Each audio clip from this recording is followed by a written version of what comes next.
They traded places.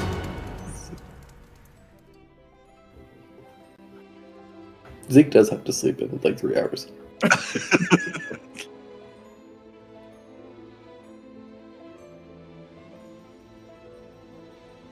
Hey, cool guys, let's speak English. Bye. Oh, you're like in the middle of Sidro. us. That's weird. Not it. Are you on the wrong? No.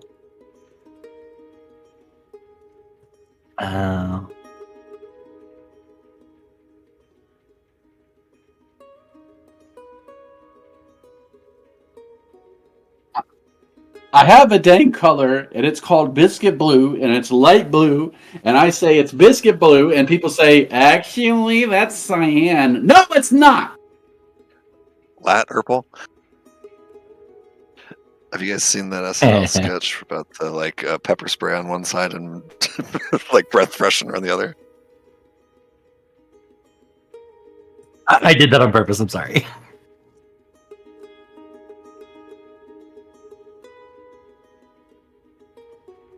If we can't, hey, it's stream. Feck, we guys can't hear Feck right now, which means that if we all get to level up for free, if he doesn't. Oh my god, Feck, we get to level up? You just told us Wow. again? That's crazy. Wow, audience, you won't believe this. Feck is telling us we get to level up. He explicitly said not fetch and sketch this time, though. True, correct. Hey, Just I think I'm me. alive. No. Amazing. He said true, correct, and we all heard it, which means the rest of what he said before. Hello, That's a welcome to verbal Wildfolk. contract in the state of Texas, I think. Episode 54. Pretty sure it's 54. I think that's right. That's what Twitch says. That's what Twitch says. If Twitch says 54, then I Wow. believe it. I don't. We're doing the Tesseract group Okay. again for scheduling reasons, and then that means next week and the week after we're going to do the desert group. Unless I need a break to prep, but I don't think so. I think we'll be fine. We'll find it. When we left off, you guys had begun to explore a secret underground facility of some sort that you found behind a Tesseract portal in some sort of a jungle environment where there was a lava flow. You guys are still trying to figure out where exactly it is. You have some theories, you have some suspicions. You thought for a while it might be Zulakara, and then there was talk that it was Patakak. The important thing is that within this bunker you found a lot of Imric writing and a lot of research notes, including some research notes and other memos that were sent back and forth between employees, one of which appeared to be the guy whose name I've totally forgotten all of a sudden. Waiting. Dr. Vinsky. Marlon Vinsky. You've explored the third level. You've made it down to the third level of this facility. Although there is, as a out-of-character reminder, a path that you've not taken on the second floor. And when you got down here, you found this crazy scene. It's a big old observation area the size of a warehouse with some desks and an observation window looking down over it. It's about a 10-foot drop. You can see that it has been damaged pretty severely. Hard to say exactly why, but the lift to the east here has been caved in pretty thoroughly, and there's also a massive fucking hole in the floor over there. When you began to climb your way down, some of the boulders started to move, and you discovered that in spite of their clammy gray skin, they appeared to be creatures of some sort. 4 of these creatures begin to stand up. They are twisted, vaguely humanoid-shaped bipedal things. They have these little flaps of skin that kind of look like they may have once been ears, beady black eyes, fangs that kind of pronounce from their snout like some sort of an animal. But then around their chest and waists, you see that there are tattered bits of cloth, the red and teal, the same colors that Fetch is currently wearing. Although I think he's wearing his Western outfit, but the same color that Sketch and Fetch normally wear. Their home color. As they begin to spring to life, I think we're going to jump straight into initiative and see what happens. Hell yeah. I didn't, I realize now, a week later, ever loot any of the notes that we retrieved last session. That's fair. We'll go back and loot, or I'll throw them in party I loot or assume something. Yeah.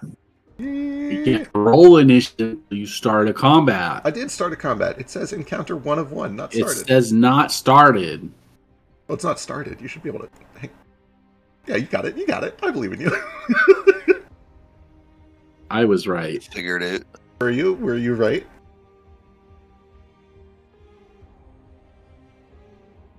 I'm not rolling until all these other people do. Someday you'll tell me I'm not allowed to do that, but not this day. No, I think it's fair. I assume.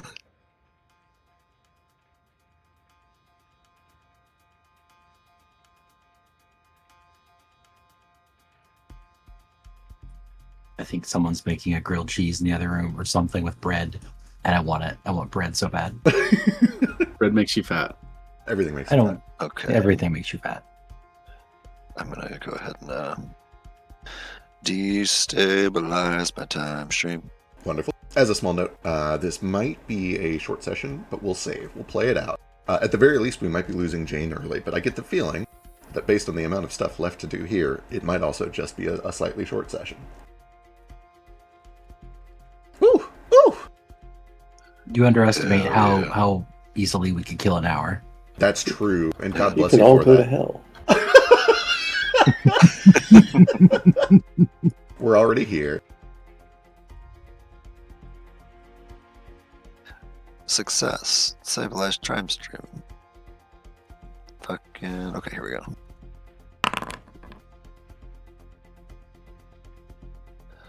Now we're cooking.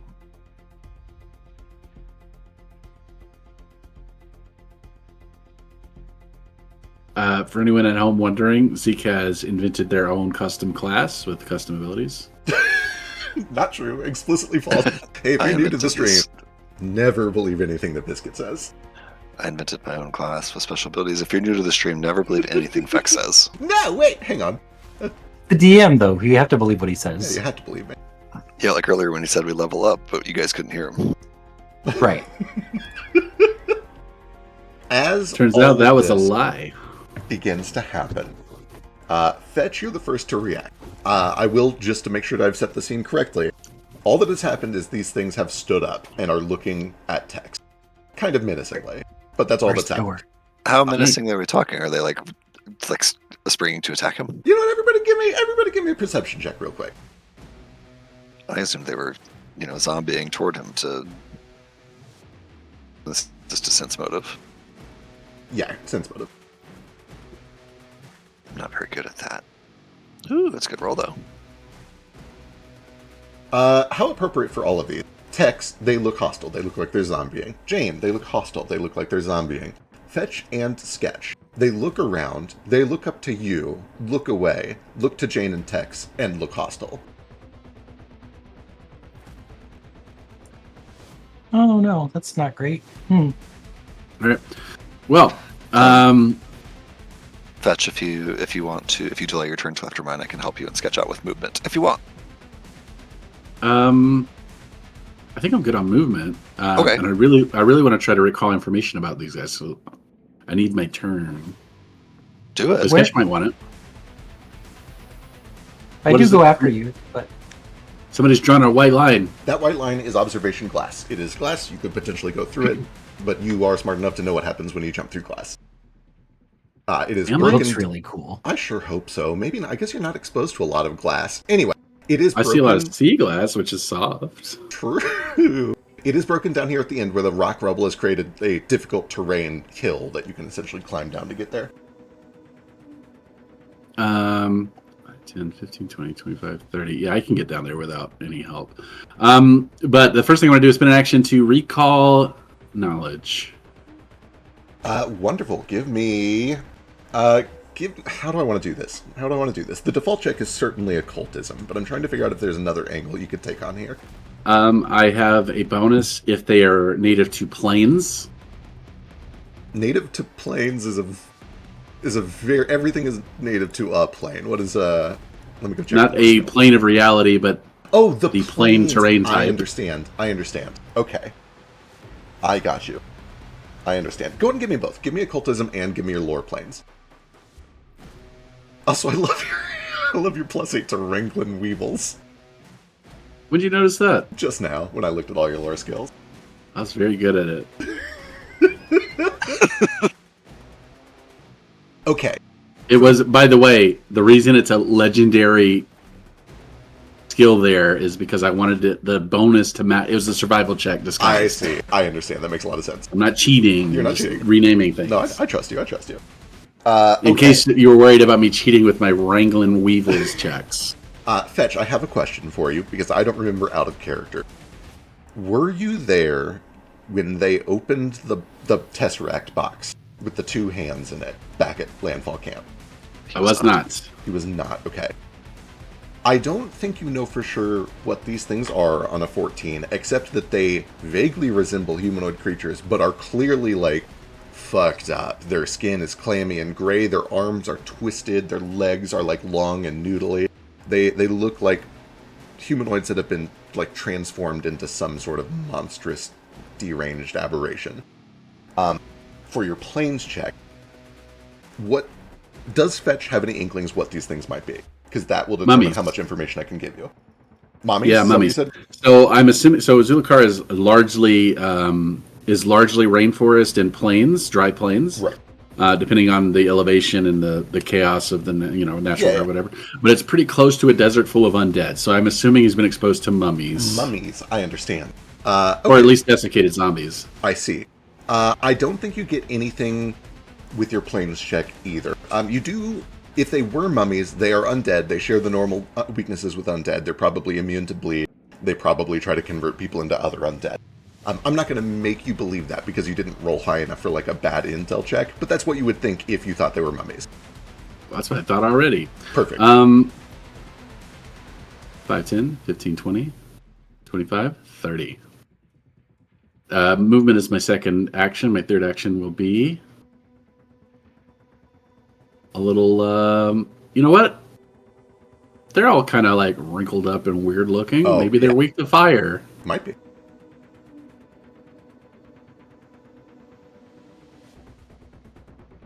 Uh, 21, you were able to sink your blade in. Easy peasy. Or torch. Look again. Torch. It's a torch. Hell yeah. You smack it, and fire begins to spread across their dry skin. The wrinkles begin to peel back. 11 points. Some bludgeoning and a little bit of fire. They don't seem to be abnormally weak to fire, but they certainly do take the fire damage. Oh, I did that because I thought there'd be a vulnerability. That's my turn. Totally fair. I don't like these things going ahead of me. Can I use my inspiration or my hero point to reroll my initiative? Yes, absolutely. I'm gonna get a 1.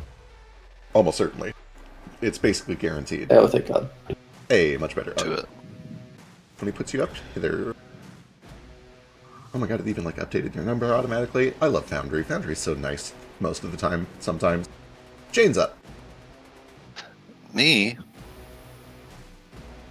Well... Sorry, I think my Wi-Fi is also running like shit here. I'm gonna cast a spell. Excellent. There is no reaction. Top starts spinning super fast, and I cast haste on Sketch. Ooh. Okay. That's 2 actions. Third action. I will.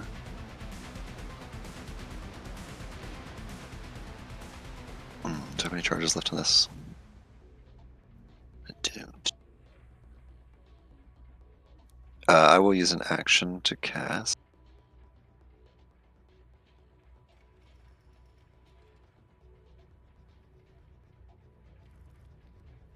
Yeah, I'll just use one of my scrolls of Blazing Bolt. Perfect.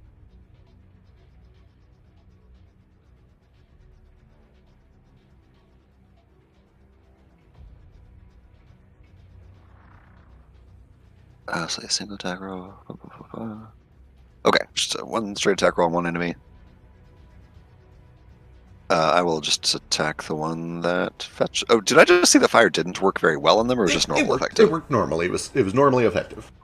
Okay, not resistant. Got it. Cool. I'll do the same one fetch attack to them. Cool.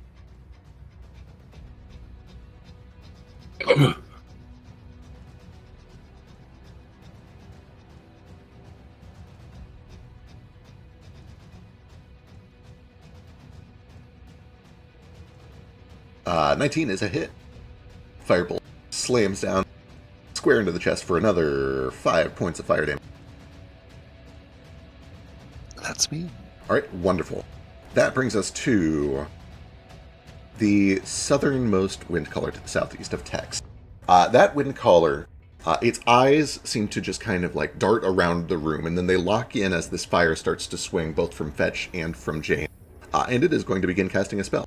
And let me double check and see if it has Manipulate for Tex's attack of opportunity. I'm pretty sure it does.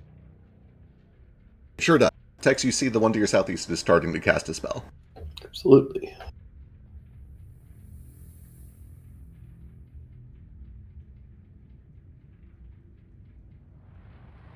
That is a hit. Ooh, just barely a hit. For 13 points of piercing and poison, it takes all of it. However, it does not disrupt the spell.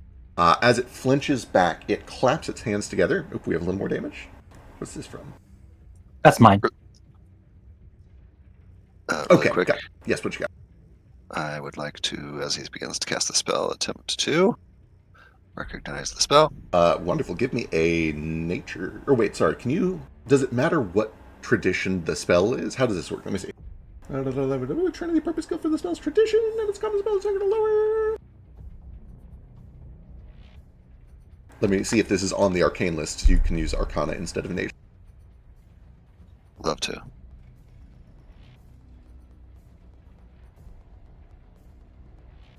Great news. It's arcane and primal. You can use Arcana to identify it. It is not second level or lower, so you don't get it automatically. Okay. What if it? I am a master. So is it below level 6? Oh, great question.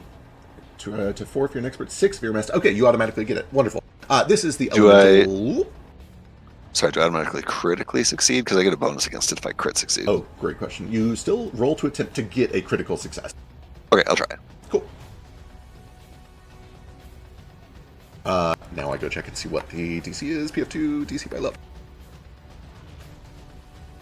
I'm going to have all this stuff memorized just in time for us to all switch back to Z. Uh-huh. Third rank DC is 20, so not a crit. However, you do immediately and automatically recognize that the spell being cast is Elemental Absorption. And she claps her hand together, and you feel a icy chill kind of run through the room, as if she is pulling the energy in the room towards herself, and washes over herself as she casts Elemental Absorption against fire. What does that spell do? Oh, okay. Essentially, You're showing me. she is going to resist fire damage, and she gathers it up and can fire it back if she takes fire damage. Great. I'll shout that out to the room. No fire. Don't use fire. On that one, anyway. Damn it. Well, you could have told me that before I hit it with a torch. That's the spell. The other ones are fine. While that is all going on, she's going to use her third action to lunge out towards Tex and just begin clawing. I think that probably misses. It sure does. That brings us to Tex. I'll hold my turn until after sketch. Understood. That brings us to Sketch. Well, I was gonna use Elemental Siphoning to cast Fireball, but that doesn't seem like a good idea now. I'll use my quickened action to go ahead and move. Yeah, 1, 2, 3, 10, 15, 20. Push Sketch out or Fetch out of the way. 25. Oh, I can't. There we go. The slope down is difficult terrain if it matters. I don't know if you already factored that in. Oh, I did not. I can't quite get there then. All them rocks is difficult.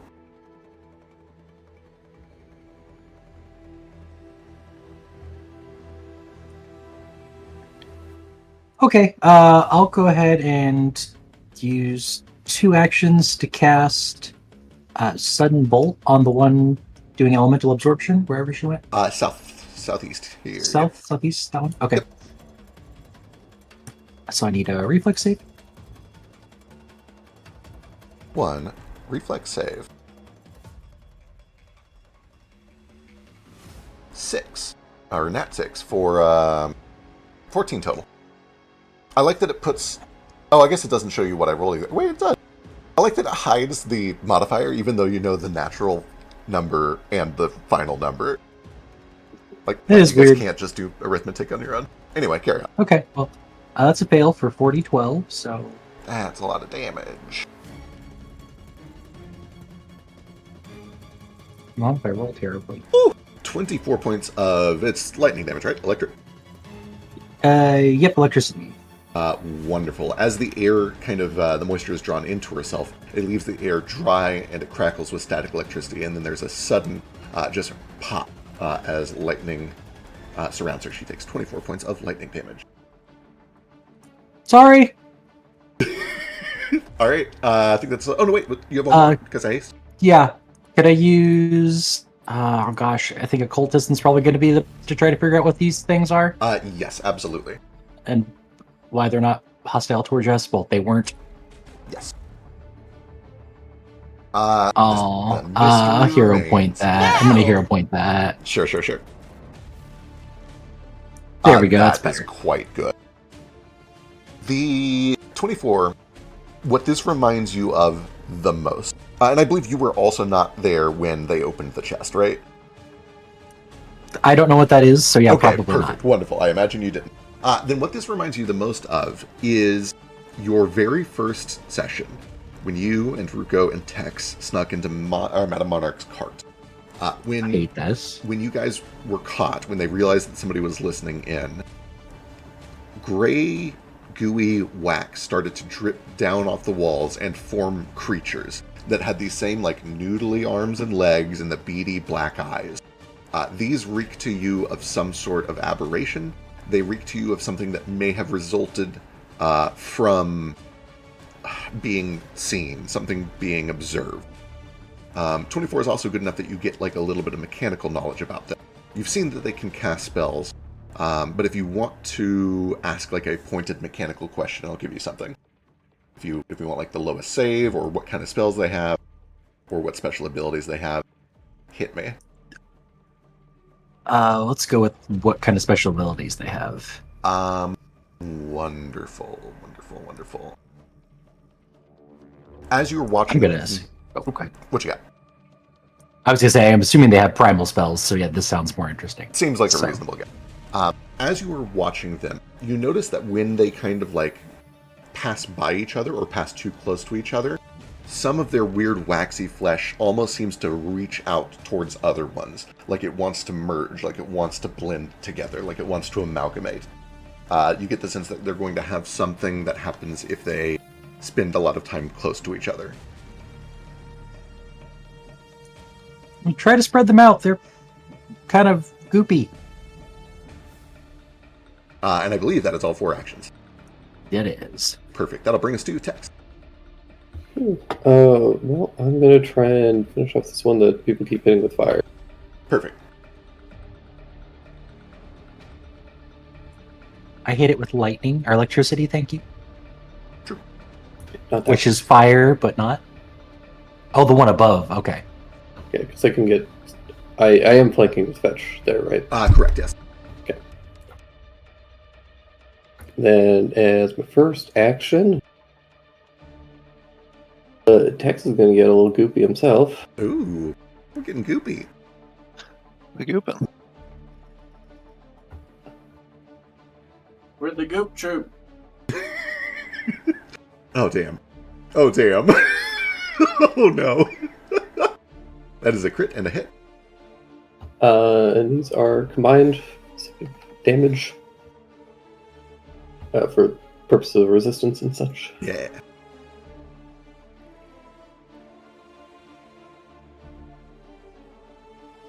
$32 points, a combination of piercing, poison, acid, slashing, and more 48. poison. 48 total. Withering away to the acid and poison, this thing just begins to shriek out. It is not quite out of the fight, but it looks to be in tremendous pain. Cool. That is all of my actions.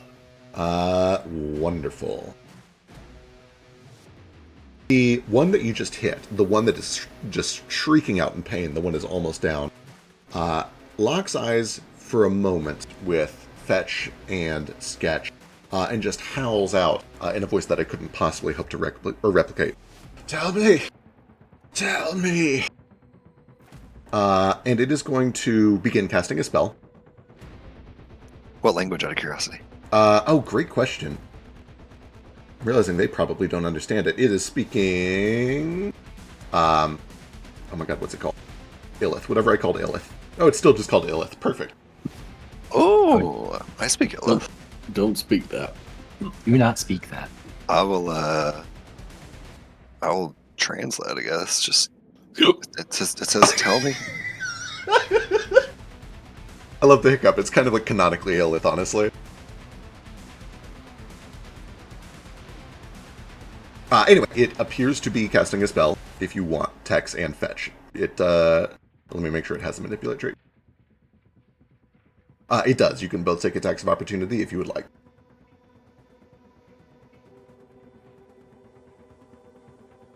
Lap fetch first if he wants.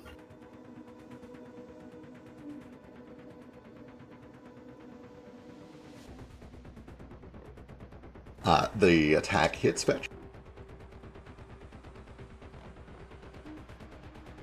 12 point combination of bludgeoning and as this thing begins to burn away, essentially impaled on the wooden spike of your torch. Jane, you hear it, and Illith just kind of mutter with its last gasp. What happens when we run out? And then it slumps, it drops. That brings us to the one to its left, the one to the northwest of Tad.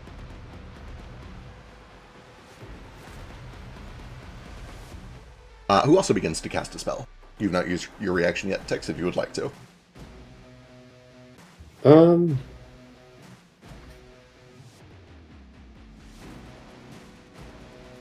I'll hold off. Wonderful. It casts a 2-action heal.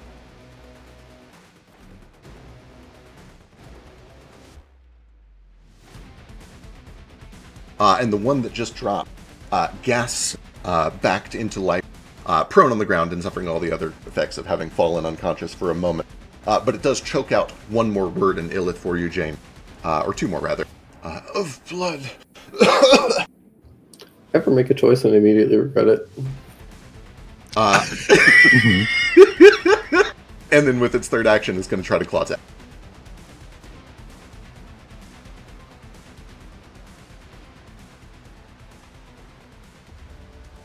Missing.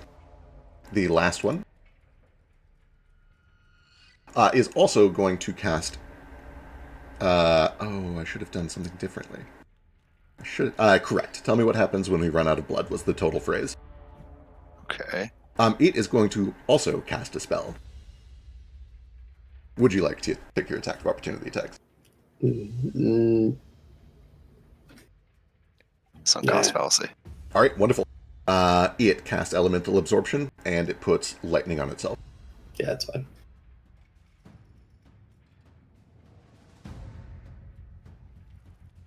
Then with its third action, it will try to claw. No, actually, with its third action, it is going to stride up here. That also provokes, if you would like. That I will take a swing on. All right.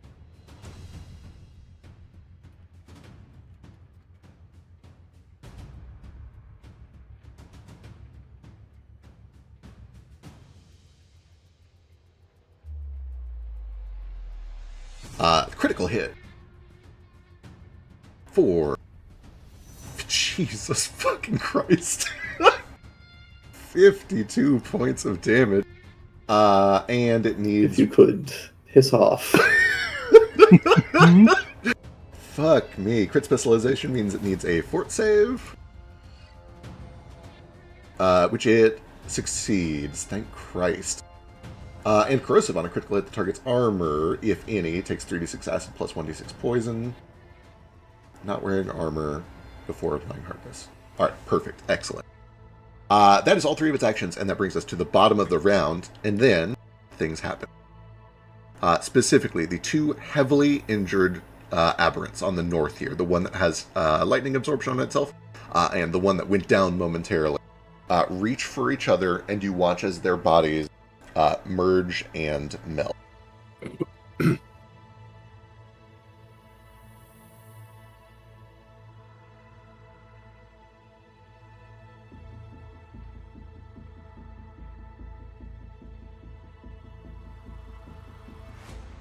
No, no. Oh, awesome. You watch as the extra limbs begin to graft themselves together, wriggling longer and thinner and more tentacly-like as they do. The eyes kind of blend together in this conjoined face. The legs lower and you hear bones snapping and cracking as they form these slug-like appendages. And you do see... Kind of cute. Is it? Is it, Trey? Yeah, it's just got like a little goofy little face. And you do see that it continues to crackle with elemental lightning all around it. That brings us to Fetch. Fantastic. Stand by.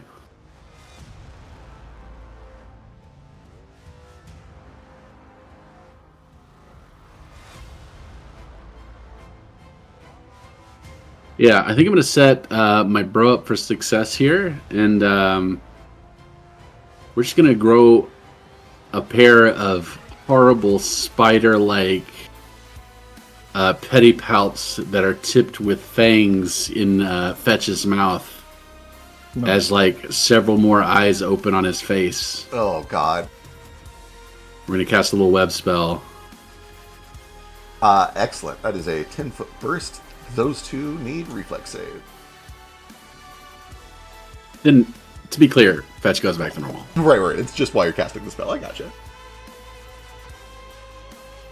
We have one crit success and one regular success. The crit success means unaffected, doesn't need to attempt further checks against the web. Success means unaffected. Oh wait, hang on. Does it make these checks right away? Reading spells. Each time a creature in the web begins to use them... Okay, they don't do anything until their turn. Athletic checks or reflex save gets out of the web. Cool. Okay, nothing happens right away. It's when they try to move on their turn. You still have one action left. That takes 3, I think. Oh, is that 3 actions? Oh, it sure is. It's a 3-action spell. Okay. Wonderful. Let me go ahead and put this area on the ground then. I feel like it's kind of a bad spell. Is it kind of a bad spell? Now that I look at it. It kind of seems like it. Even on a failure, it's just a penalty to speeds. Yeah, they kind of have to crit fail for it to do anything. You must attempt athletics or reflex save against your spell DC to avoid taking a penalty to its speeds or becoming immobilized. Yeah, it doesn't seem super great. Not super great. Instead of setting you up for success, Sketch, I've screwed you. Good luck. I mean, it does. I don't think it does anything bad for them, except it could slow their speed. I don't know. That's weird. Yeah. Anyway, that brings us to Jane. Okay. As combat breaks out in here, and as this awful little creature starts blurting out this phrase in Illith, Jane kind of freezes up for a second, having like learned this language from books, but never having like heard it actually spoken out loud. She kind of, as much to herself as to you guys, is like, we can talk to him. We can talk to him. She sets her spellcasting focus and her gun down, or puts them in the holster, and starts rifling through a bag. Gets out her like Illith speech translator. I don't know how much action economy all of that uses, and I know that it says that it is like cumbersome to use this thing. I'll essentially let you do one swap with your piddly, and then if you want to actually use it, it'll be like another action. Okay, I'll use my action to get the thing out. This awful little like bladder of squelching sounds that she like starts blowing in it. And just says, talk to us, tell us what happened here, and we can, this doesn't have to end like this. Give me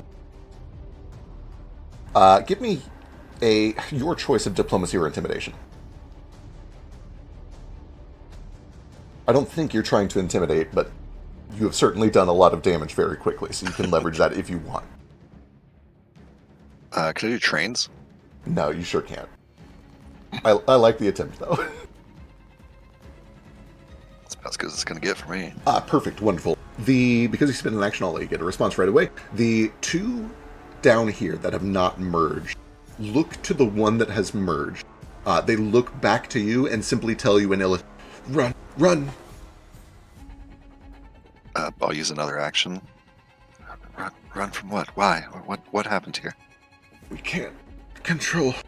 We're not strong enough.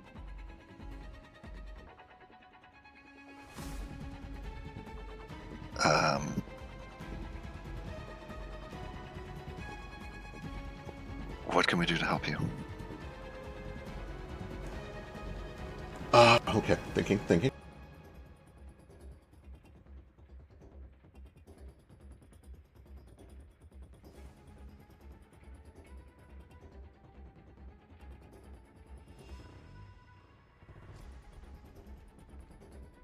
End us. Ugh. Okay. I think that's my turn. Yeah, that's my turn. All right. Wonderful. That brings us to the top one by Tex, who begins to cast a spell. Or sorry, the bottom one by Tex, who begins to cast a spell. Got Let me know if you ever actually have it. It is going to do a 2-action heal on the one to... Actually, it's going to do it on itself.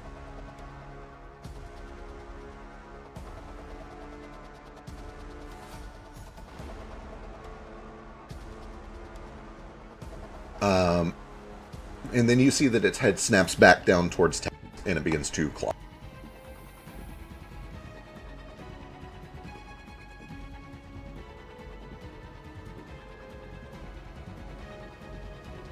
Finally, some of these claws sink and they find flesh for 11 points of damages. There's just a light raking across your body. What damn time. For something to hit you. Yeah, takes 1 poison damage.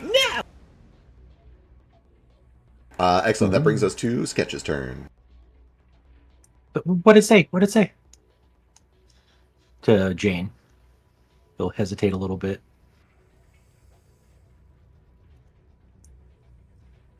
She seems to be gone. Oh, she's dead. He died immediately. I can't think of any reason that Jane would lie, so I'm tempted to just say that Jane tells you. But I guess Jane might lie. Jane likes to lie sometimes. She does a little lying as a treat. I'll hold until Jane's back. Okay, perfect. I'll leave you in spot in initiative, but we can do Tex's turn real quick. Okay. So Tex, what would you like to do? Unless yours also hinges on Jane. Hell no, I don't give a shit. Hell yeah, I'm killing these things regardless of what. I will continue to exude my abyssal corruption, and then I will do a... Can't do a double slice on him.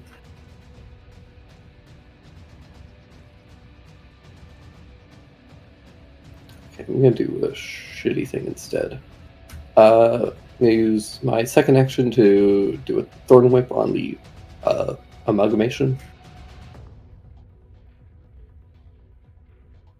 Missing. Yes. It's terrible. Crazy. And then I will do a combat grab on the one to my bottom right. Got it.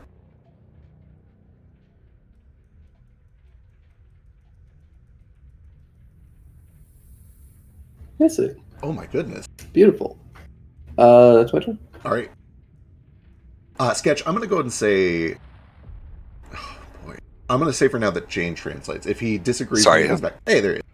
Sorry, I stepped away for a second there. Child, bad dream. Oh. Totally fine. Sketch has called out. What did they say? She says... wait... I think they know what happened here, but they're having trouble explaining. I think we should try to restrain them or something. I think we could get information from them. She did lie.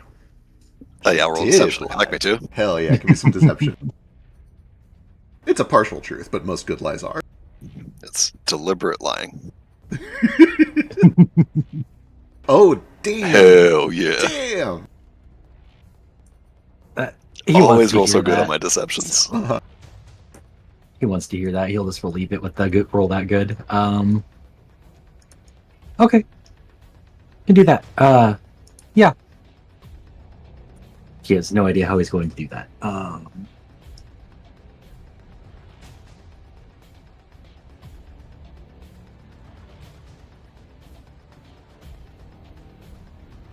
Yeah, I don't either. Good luck.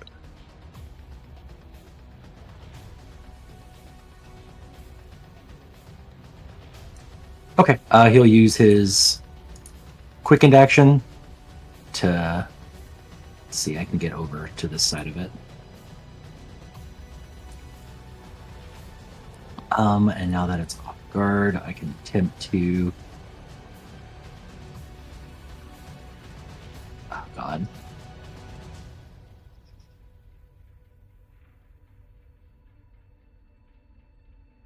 I'll use one action to make an athletics check to try to restrain it. Excellent. Love it. I believe grab is against fort. Oh, goddamn. You do. You don't just grab it. You fully restrain it. Cool. Then a second action to try to get it to stand down with diplomacy. It's okay. Okay, we can help you. We can help you. It's fine. Okay, this is going to be tricky. How do I want to do this? How do I want to do this? Give me a diplomacy check. Okay.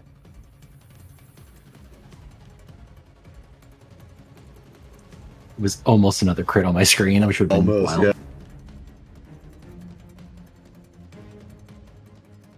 Cool.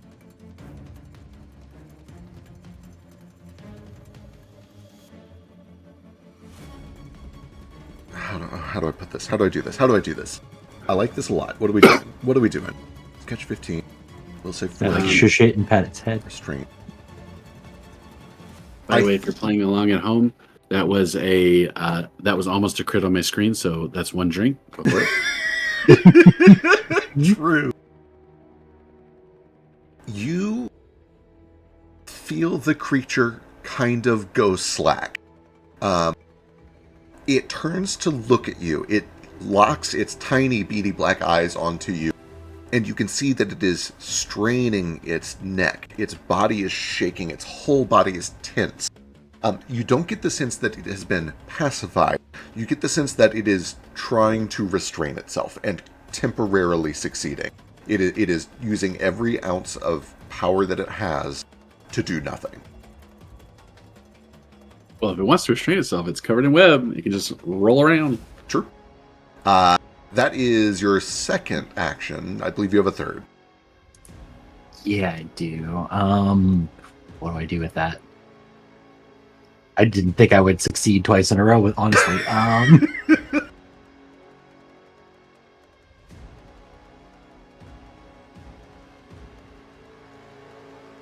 How many actions would be to tie this thing up with rope real quick? Oh, what a great question. Certainly not a single action. Yeah, I figured it'd be more than one. Boy, let me go look and see if there are rules for that.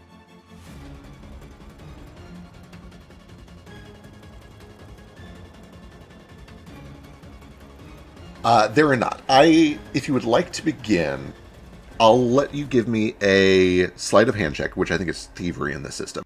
A thievery check to get as much tied as you want, and because it is deliberately not resisting, I will give you a +4 to the attempt. Okay, cool. Sounds good. 16 becomes 20. 20 20. is pretty good. I'm going to say that in one action, you can essentially bind it around its wrists and ankles. So its wrists are held together, its ankles are held together, and they are all kind of connected to the same rope, although it's not very tight. You don't have it like properly hog-tied or anything. But at the very least, can't separate its wrists, can't separate its ankles. Okay, cool. That'll bring us to Good start. text.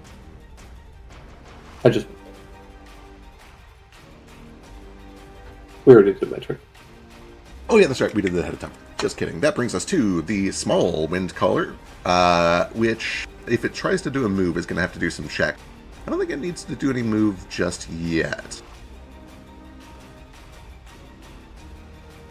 Because it can do a 2-action heal on the northern one, which is what it will do first. Yeah. Or at least it starts to. Now! Oh, thank Christ. Wait, no, that's still a hit. I saw the single digit. I got so excited. Does the off guard count if I don't want him to hit it? This is on the one to the west. It's not the one you're talking Oh, about. okay. Yeah. Okay. That one takes 17 points. Not a crit, so it does still get the spell on. Is that one off guard because of the web? Great question. I think it's only if they try to use a move action, but let me see. Scrolling up. Web. They become difficult terrain. If they begin to use a move action or enter it with a move action, they have to do some saves against some stuff. Get out of the web ceases to have those effects. They can be cleared by attacking it. I don't think anything happens unless it tries to move. Okay.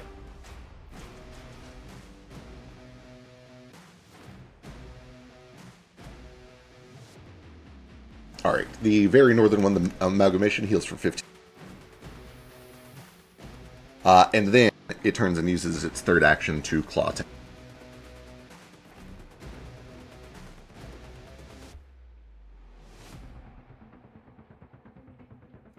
Missing. That brings us to the amalgamation.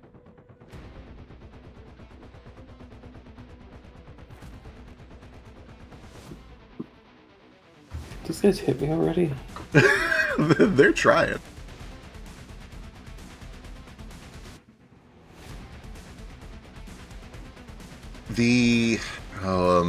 The big aberrant one, the amalgamation, is going to look to Fetch and Jane. It begins to wriggle its tentacles together in front of itself, and as it does, the electricity that it has protected itself with begins to wrap around into a ball of energy near the front of it. And it begins to cast a spell. I guess since my turn's coming up, I'll try to identify it. All right. This one is also on the arcane list, which means you automatically succeed, but you can roll for crit. Regular success. This is a lightning bolt. Stands to reason. Good old-fashioned lightning bolt. Importantly, you note that it's not releasing the energy from its shield, it just happens to be casting another lightning spell. Okay. As the bolt blasts out towards Fetch and towards Jane, I need both of you to give me reflex saves. Oh wait, wrong twin. Sorry. Other twin. We have one success for half damage from Fetch. And a critical success for no damage from Jane. God damn. My dice are on fire tonight. Hell yeah. Fetch, you take half of... I feel like I have 24. something for this. You might. Oh god, what was it? I'm looking through too. Combat flexibility. Combat breadth, skill feed. I feel like it was a cat's luck. Oh yeah, you do. Cat's luck. You can re-roll a reflex save. What's per day on a reflex save? Hell yeah, let's go. I can finally use luck. Hooray! Listen, it says use the better result. So Yeah, I was just checking to see if it said you had to take the second or if you got to use the better. Okay, so you do still take half of 24, so 12 points of lightning damage. And then, after the ozone clears and you feel the fried ends of your fur begin to sizzle a bit, you feel a backdraft. And I need Fetch to give me a fortitude saving throw as wind starts to sweep you closer to this thing.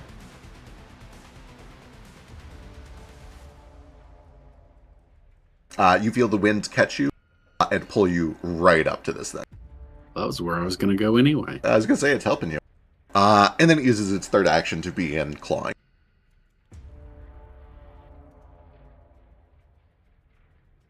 That is a hit on Fetch for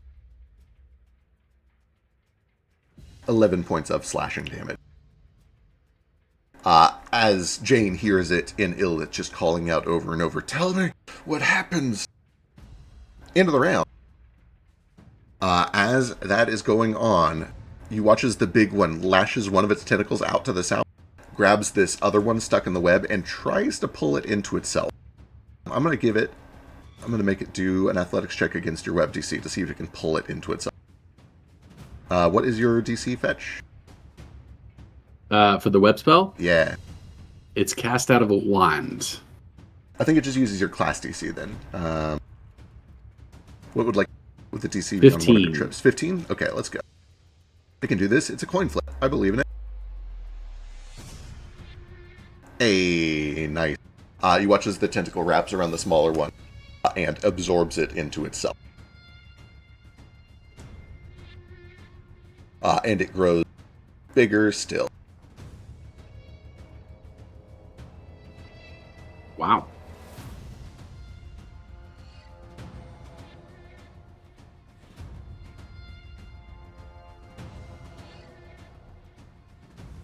That's nasty. So nasty. This Yucky. writhing pile of flesh, dotted eyes all over its face, barely recognizable as anything humanoid, begins to shriek. Still crackling with the electric shield around itself. Fetch. It is your turn. Still happy with your decision to lie? I'm still learning, so I am still happy.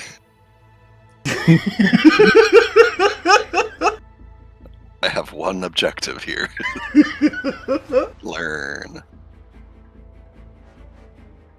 What does this even do? Why is that bugged? What's bugged? Oh, weird. Juggernaut.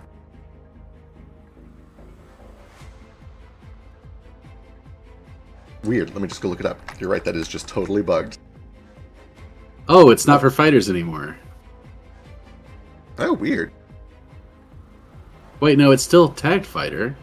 It Here just we doesn't go. do anything. Your body's become accustomed to physical hazards and repetitive. Proficiency rank for fortitude increases to master. Yeah. Well, that says it's for Saves. barbarians, inventors, and thaumaturges. Gotcha. It might have happened in the overhaul. Although you already have master fortitude, so effectively you just got it as part of your class, and it's not listed as a separate feature anymore. Okay. Yeah. So we're gonna piddly action to switch to the old dagger, the old kukri here. Then we're gonna try a little thing I like to call a snagging strike. Wonderful. Combine an attack with grappling move. The strike is good, 25. Oh, actually, let me double check. I don't know if I PWL'd this. I did. We're good. Everything is fine. 13 slashing. And this causes them to become off balance. They sure For are. yep, for so long as they are within my reach. Given that they're in the web spell, that should be sustainable long enough for anybody who wants to get some sneak attacks in. That's the idea. Hell yeah. I'll follow that up with a double slice at map 4. Perfect.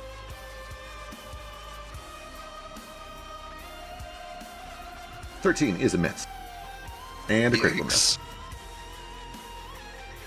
Cool beans. That's me. Furthermore, as you strike, I need you to give me a...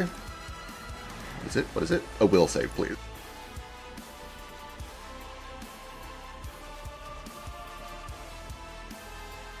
Checking DC, checking. Oh, I'd love to see it. Give me a moment. What now? A moment. One moment. Oh, okay. I could hero point that, but this sounds interesting, so I'm gonna let it go. You're welcome. I'm a team player. I love to hear it.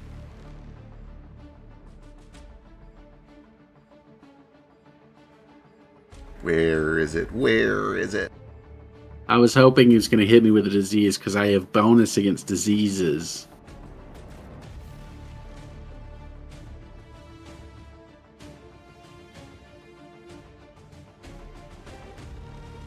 And poisons. Fetch is just very healthy. He's a healthy boy.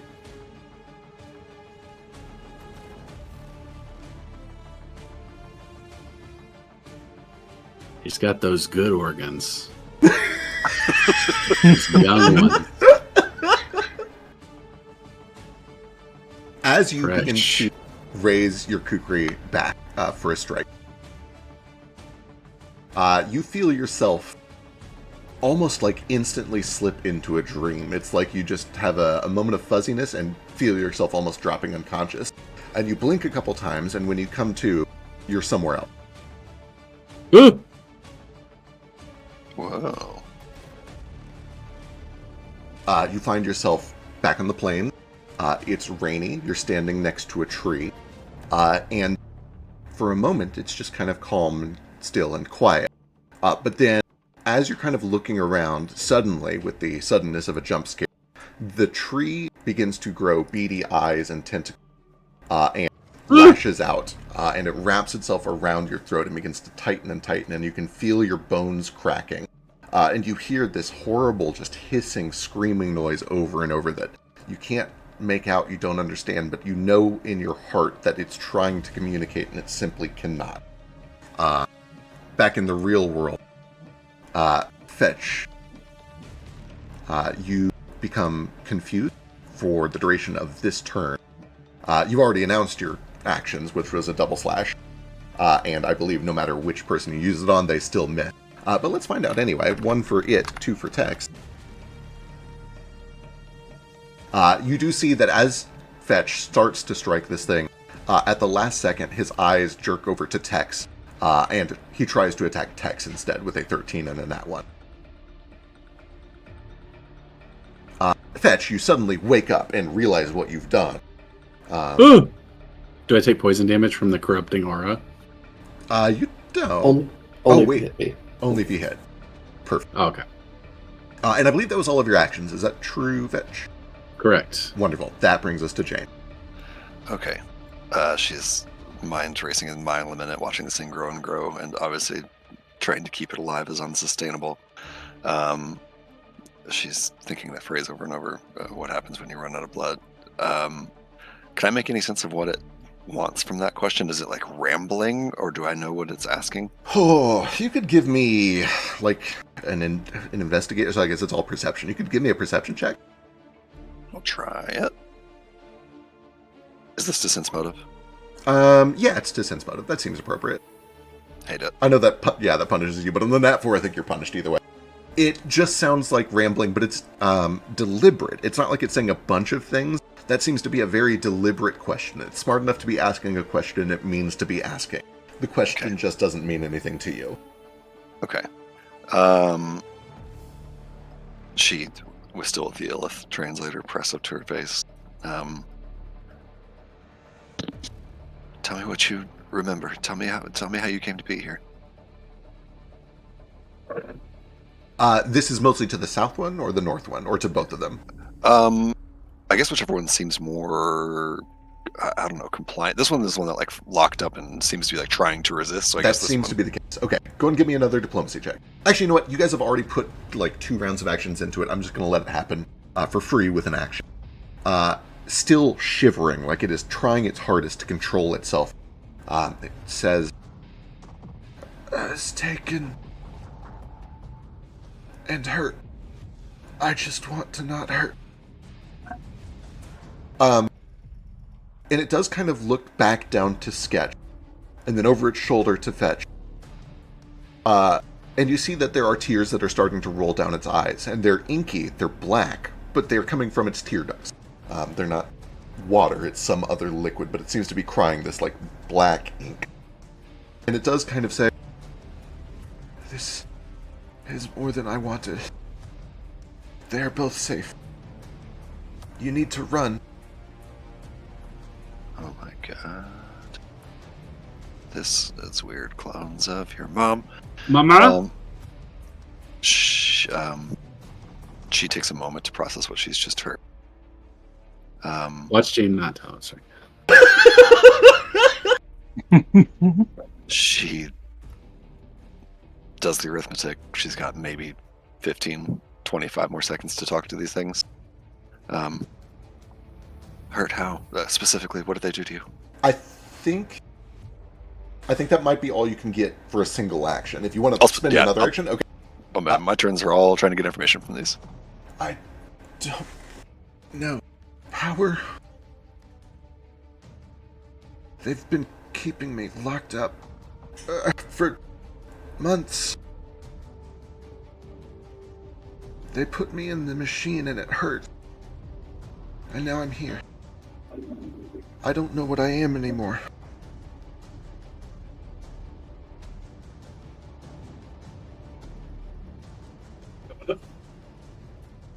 What do you mean about the blood?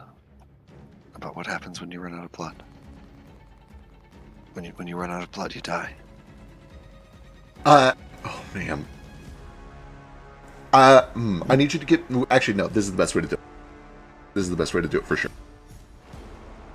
Before you even say that, she Yes. says, "When you run out of blood, you die." Or, and then her faceplate splits open, revealing the sort of internal part of her face, the glowing blue eyes. And she says, "Or you find a different way to survive." Oh man, give me a diplomacy check. Gladly, and I will add my overclock bonus to that.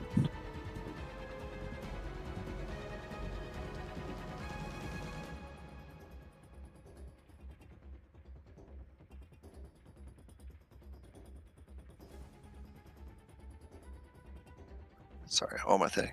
You're good. You're good.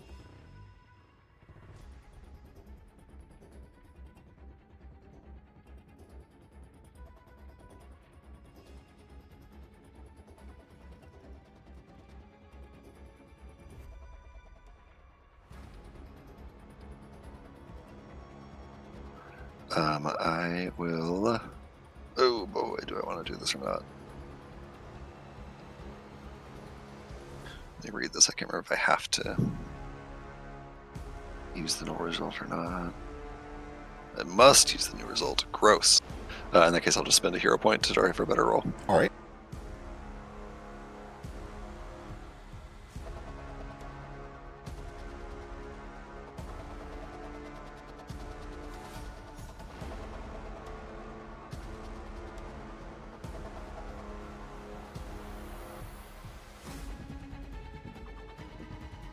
Oh, I'm sorry, I lost my name. Sorry. So just add 2 more to this. Sure. Sure. Okay, worst roll. Okay. Keep the 18 is the final result. yes. Boy, none of this is how I was expecting this to go, but that's why we play this game, isn't it?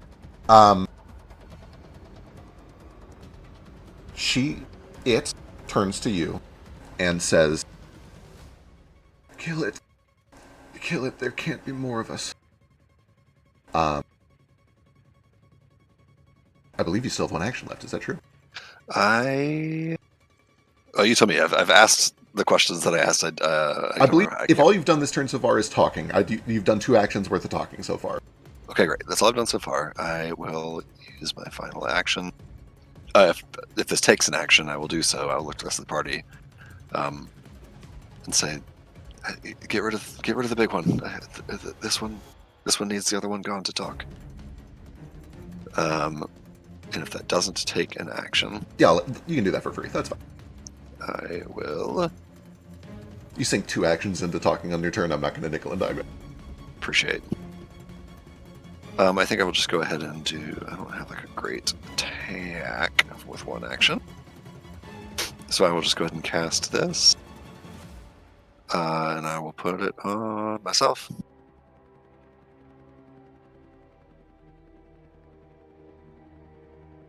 I'll have it on deck if I need it. All right. That's my turn. Okay. That brings us to the Wind Caller. The Wind Caller, boy, they are still struggling. They're restrained. They're fighting to not do anything. Oh boy. Sketch. You see that it begins to gather energy to cast a spell. Can I identify it? Yes. Before I tell you, you can go and roll now. Sketch. Do you have her in a situation where if you want to, you can just stop it for free? I'm essentially asking, do you let her cast a spell? And Jane, you can go and give me Arcana. Actually, now that let me think of it. I don't know if this spell is arcane. It might be the only one that isn't. It is. This one is only divine and primal. So give me your better out of divine or primal. So religion or nature. Let's see here. They are both +0, so just a flat 11 on that. Hey, Jane's so dumb. Do you need some sort of feat to identify something? No. Or is it? I believe you can just recognize for free. Let me check. Okay. So I need to get rid of this fucking feat We have 2 because I recognize. took a feat about it. Oh, you're correct. To do it as a reaction, it is. You would have to spend I think it's a minute studying it. Oh, weird. No, can't do that. Yeah.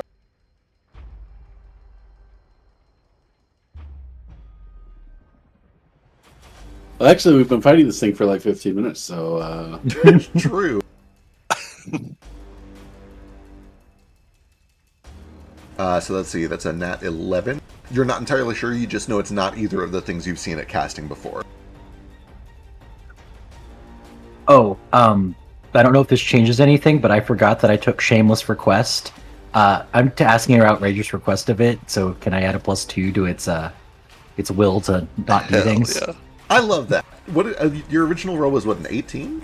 That bumped Yeah, it to a 20. bump it up to a 20. Excellent. In that case, on a 20, I'm going to let you know that it is looking to fetch.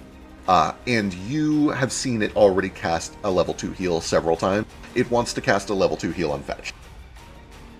Okay, I'll let that happen. Okay. You see, still trembling, it tries to control itself just long enough to muster some magic, and it casts a level 2 heal on fetch.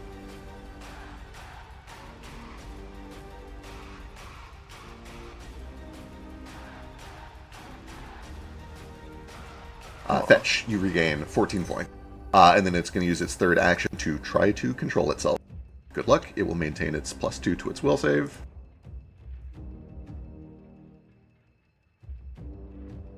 Oh, Hell Wonderful. yes. It continues to just tremble in your arm. Oh. That brings us to the big one. oh. I just absorbed its magic. That idiot.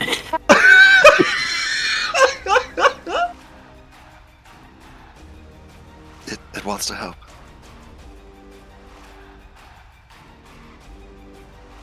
This thing knows what it wants.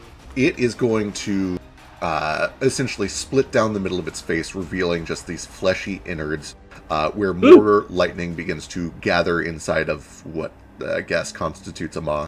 And it points it down to the southeast as a lightning bolt arcs out, engulfing Tex, Sketch, and the Windcaller. I need all of you to give me reflex save.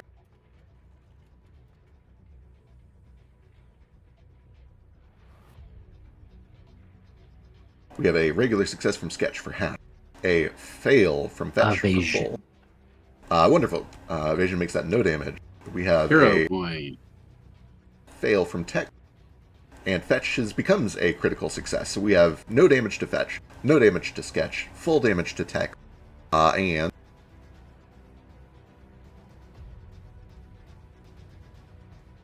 this -2 because it's restrained.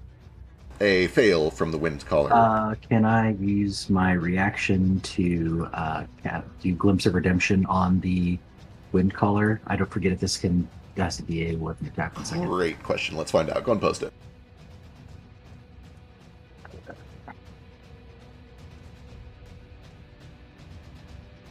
I mean, what damages your ally. Both are within 15 feet of you. Those are both true. Your foe hesitates under the weight of sin. Its visions for redemption lay in their mind's eye. I can't believe this isn't a mental trait. Not that it would matter. Ally is unharmed, or the ally gains resistance equal to 2 plus your level, and the enemy becomes enfeebled too. It is going to do the damage. So, presumably you're doing this not on Tex, but on the Windcaller. Yeah. Okay, so they are going to reduce this damage by 11. Is that true? That is true, by 11 points. Was the Windcaller just hit by an attack in gameplay terms? No. This does not have the attack trait. 18 points of damage to Tech. 9 points of damage to the Wind.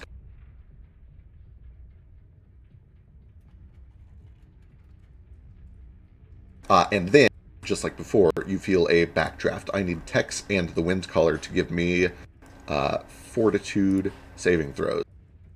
Sketch, because you are holding her, I will let you essentially aid her Fortitude save with your own. So go ahead and give me a Fortitude save.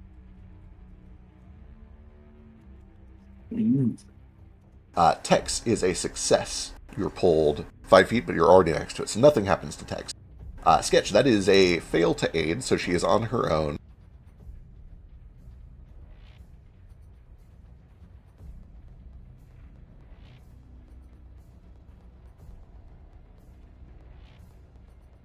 She critically fails. No, sorry, just barely regular fails. And is pulled 15 feet towards the amalgamation. Still bound at the wrist, still bound at the ankles, but broken out of your grasp and pulled over next to this thing. Where you can see it is already reaching out to try to absorb her. No. No! It has one action remaining. It is going to use that to Ravaging Claws. It's going to do one on fetch and one on text.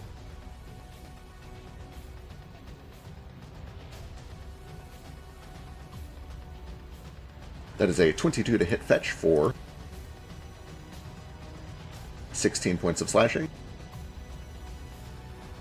And a 18 to just barely hit text 5 poison damage. for 5 poison damage to it. Plus, oh, I'm sorry, it's enfeebled too. That is, if you want to let it hit you, I'll let it hit you. But I forgot it's enfeebled by Sketch's aura thing, so that is a miss on text. Nothing changes for fetch. I'll let it miss. Alright, wonderful. That is all of its actions. That brings us to Sketch. She has been pulled out of your arms. Don't like that. I'm gonna use a quickened action to stride, because I can break it up, right? So I can move Yes, here, correct. grab, then move back. Yep, we are allowing that as a house rule. Okay, cool.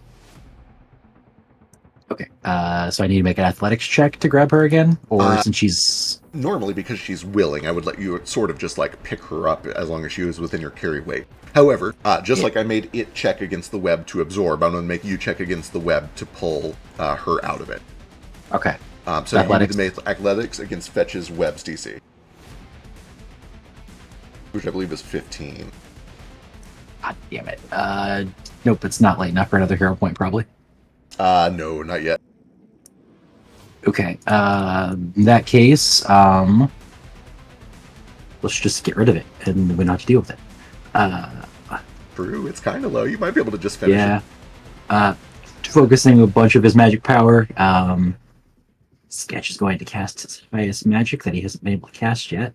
I'm going to cast a beam of holy freezing moonlight. I'm going to cast Moonlit Ray on this thing here. Let's try and attack. Come on, don't suck.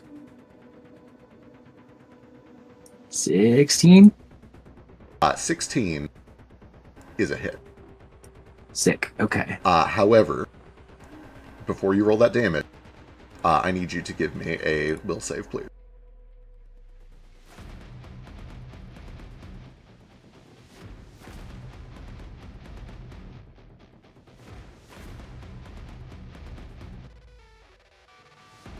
Did it go through? It Yeah, did. 16. That is a 16 versus an 18. No. Sketch. Oh no, he's gonna accidentally kill his mom. Wouldn't that be crazy? That would be terrible and awful, and I would cry. And more importantly, I accidentally kill my source of information. It has to happen.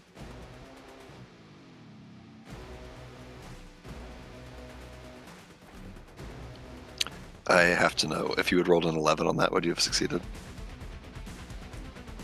God damn it, I should have given you my fucking d20. Yeah, it would have been 18. I want to die. Sketch, you have a moment where you feel yourself drop out of consciousness, almost like being pulled into some other reality.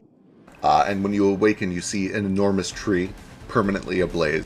You can see that there are little elementals that have made their home in nests throughout its branches. But then you feel the feeling on your back of these wings, and you look over your shoulder and see monarch butterfly wing. And it isn't until a few seconds after that that you start to feel the tickling inside you, around your ribs. Insect-like legs that have burrowed into your back through your rib cage, and they're just beginning to writhe and wriggle. In the real world, you become confused until the end of your turn. I hated that quite a lot. And Hate it so much. your attack still goes off. Its target is randomly determined from all of those within range. One, Oh boy. 1, the small wind collar. 2, text. 3, the large aberration. 4, fetch. 5 Jane. If you would give me a D5, please. Also, let's not sleep on what just happened. He was a little butterfly. He was a little butterfly. It was so special. No, he had a Monarch butterfly wings. on his back, burrowing into him. You know, like But it Madam looked- Monarch. It's it not looked like it's he had- It looks so cute.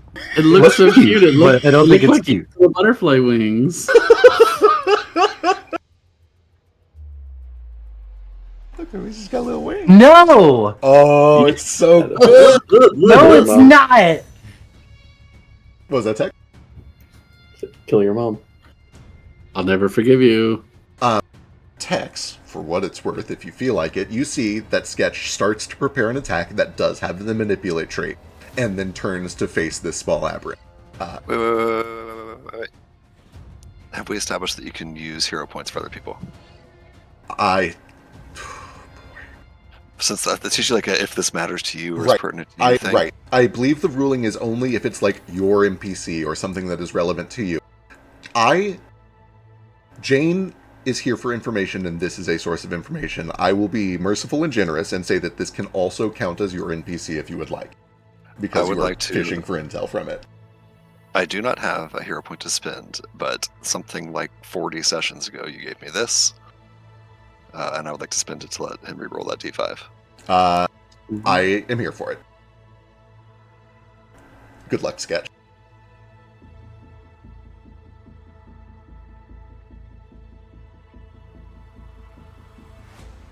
Oh, hell yeah. Love to see it. Oh, boy. Love to see it. Roll me some damage as at the last moment you feel your hand drawn back to where you wanted it. You snap back out of your confusion, and the Moonlight Ray goes blasting from your palm into the big creature and hit. Oh, wait, you did roll an attack roll already, right? Yeah, you did. 16. Okay. Yeah. Those text. I think 2 was text and 3 was the text. thing. Oh, you're right. I'm sorry. This is... You're right. This is a Tex. So I think a 16 misses Tex, right? Surely. 16, I believe this is. Yeah, okay. So Tex, you were able to just flip out of the way as this blast of cold narrowly misses you. It is worth pointing out, this that blast felt like it would have fucked you up. It feels like it would have been very effective on you, Tex.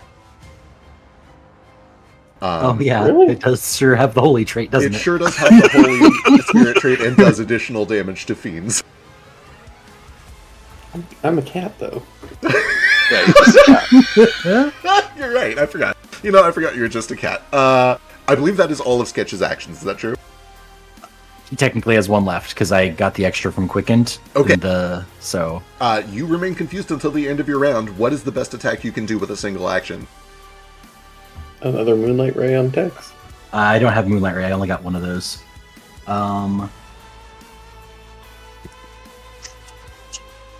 Probably Purifying Icicle because it also does that's vitality damage. It's going to be Floating Flame. Wait, no, that's an area. So if it's single target, it'll be It doesn't necessarily have to be single target. In fact, if it has splash damage, even better. What's the most damage you can do in a single action?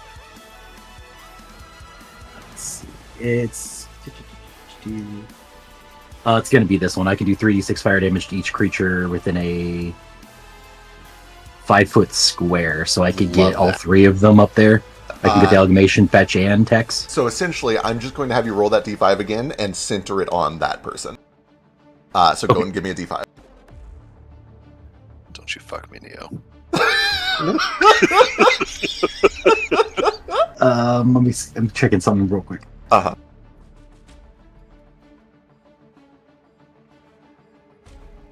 You know how a lot of spells use squares for measurement? Yeah, I sure do. That's it.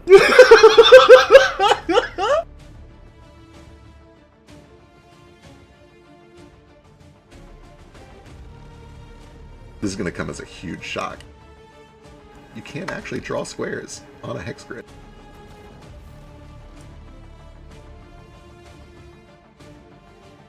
Yeah, it's just, easier to visualize a lot of this stuff. That's true. And move tokens. Yeah, that's... 4. So that is was 1, 2, 3. Fetch. Okay. Fetch. So yeah, you basically center it on fetch. It's going to hit Tex, the big one, and Fed. What do they need to do? Is it 4 saves? It is a reflex save, basic reflex save. All right, let me get reflex saves from Tex, Fetch, and the Wind Caller. Or not the Wind Caller, the Amalgam. Hey, it's real bad at reflex saves. 15, 16, 19. My DC is 16. All right, it fails. Fetch and Tex both succeed for half. Ooh, big damage that time. 15 points of fire damage. All right. That's my last action, though. Oh, sick. Love that. Take 2. I believe so, yep. That brings us to Tex. Tex, you simply must kill this thing right now. God. Fuck all of this. You still have... There's one more hope. There is one more hope, yep, that's true. Is there? Yeah. I thought the bottom of the round. Has to make a check against the web. Oh, the web could be what saves us. The worst spell in the game. You guys think for a moment Tex is not about to kill this thing. You're out of your goddamn minds. It's Tex. What's he going to do? Roll badly? No, it's Or not Tex. target It's too me. late. So we need to prepare for the worst. I will turn this car around. He's gonna be mad I cast Holy Magic and try to kill me instead. Oh, I can see it. I can see it. Can I do something for free? Depends on what it is. Yeah. What do you want to do? No, you can go for it. Okay. Is Tex able to sense the mental state of these things? Do you have a special ability for it, or are you just kind of trying to get a read? No, just emotional vibes. He's a daemon. Oh, that is kind of true. I'll let you have a perception check for free. Yes. Can I have attack for free? No, you should. I can't sense anything. No, it's just hard. It's very chaotic. All right. He got that out of the way, though. He got that one yawn. Yep. Cool.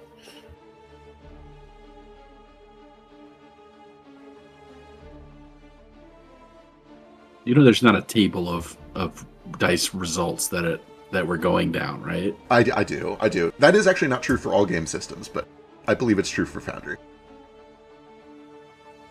In many cases. Sorry, go ahead. I'm going to continue to exude abyssal corruption. And then I will do a double slice on... I think it's going to be the little one.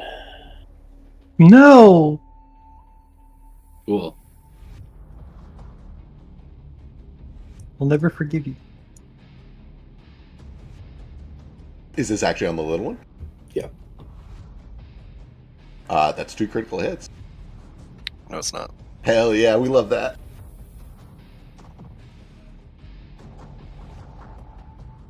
Let's see, the triggering creature. Oh my god. Why are you like this? Jesus. Okay, so let's see how... 74 damage. Let me see how delay consequence works real quick. A creature or object within range is hit by an attack. True, that is correct. That's exactly what happened. You transpose the moment that the target would be injured to later in its time stream. We roll the damage normally, correct, but we don't reduce hit points or apply any other effects of the attack until the spell's duration has elapsed 1 round. When the spell ends, the target immediately takes the effects of the attack, taking damage and being affected by any additional effects. You can dismiss the spell. Okay. The next big question is whether that delays both parts of the... I did a double slice. It combines the damage for resistances, so... Okay. I think it seems reasonable that it will delay the whole thing then. I know that... Yeah, I think that's a reasonable way to interpret it. So we have 74 points of damage on deck for the start of Tex's next turn. Plus multiple status conditions. Plus a whole lot of status conditions, yeah. Boy, okay. As Jane thrusts her hand in that way and her top spins backward, she yells out, "The fuck are you doing, Tex? I said it's trying to help us." You still have a third action, Tex. What would you like to do? No, These that creatures, was double slice is a 2-action. Oh, gotcha. Okay. these horrible creatures are mummies. We can't trust them. God, you're so stupid. Jane, hearing Fetch say that and seeing Tex do that, looks to Fetch and says, "It's your mom. What? They're copies or something of your mom. It knows you. She remembers you. That's stop him." And she points at Tex. Thanks, knock it off. At the bottom of the round, the aberrant amalgamation is going to try to pull the wind collar into itself. This is a manipulate action, which triggers if you want from both Tex and Fetch.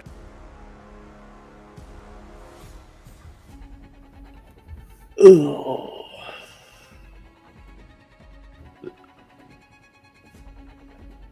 I'm gonna hold off. Okay. 17 is a hit.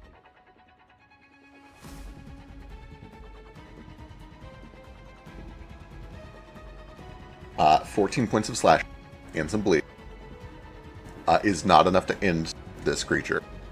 It is next going to make an athletics check against your web DC. I like the suspense of an above-the-board roll. Your DC is 15. This thing has a Correct. +4 to athletics. The odds are very slightly against it. It has a pretty good chance of succeeding here. It needs 11 or better. He needs an 11 or better. It is a coin flip. Good luck.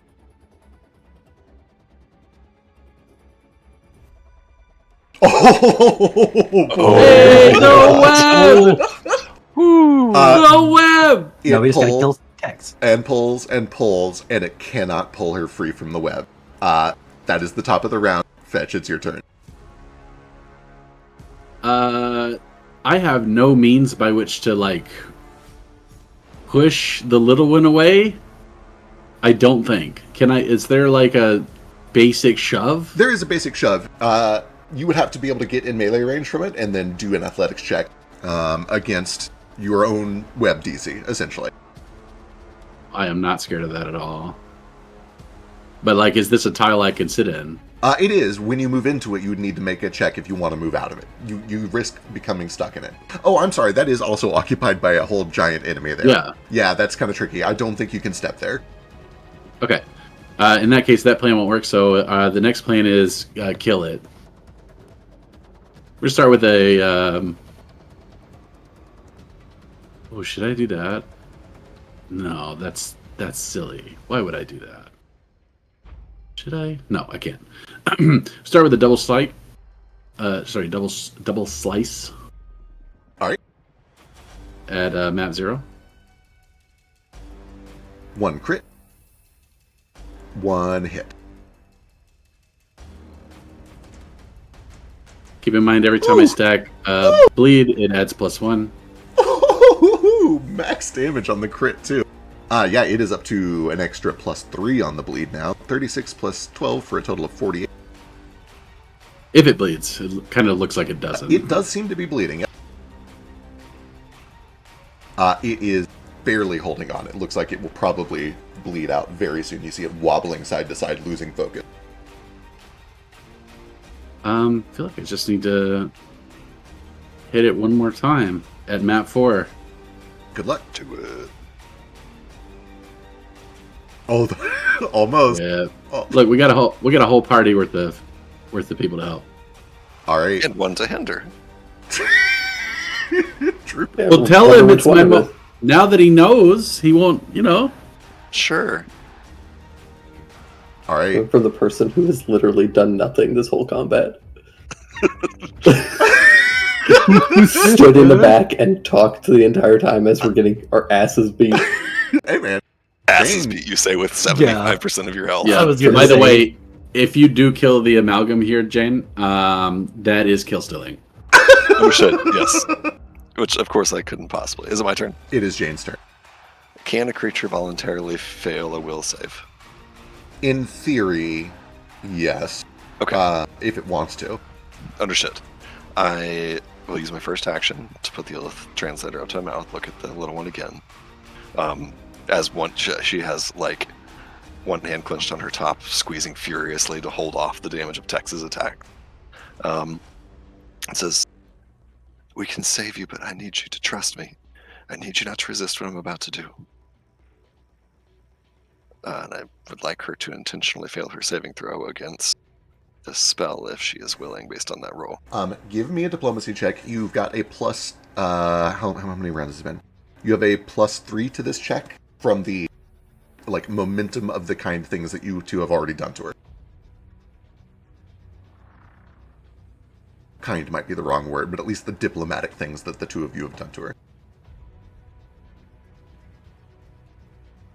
If I sense that is not enough, I will take a shot at Let's find out. improving it.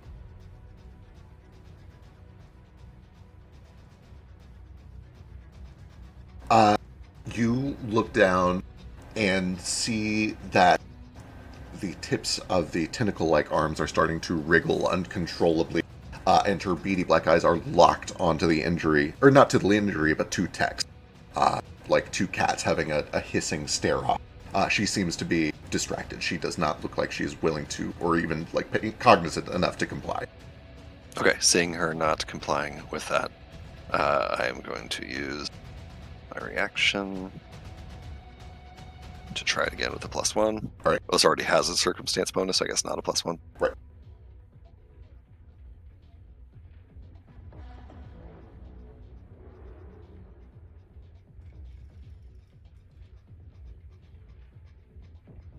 Ugh, worse.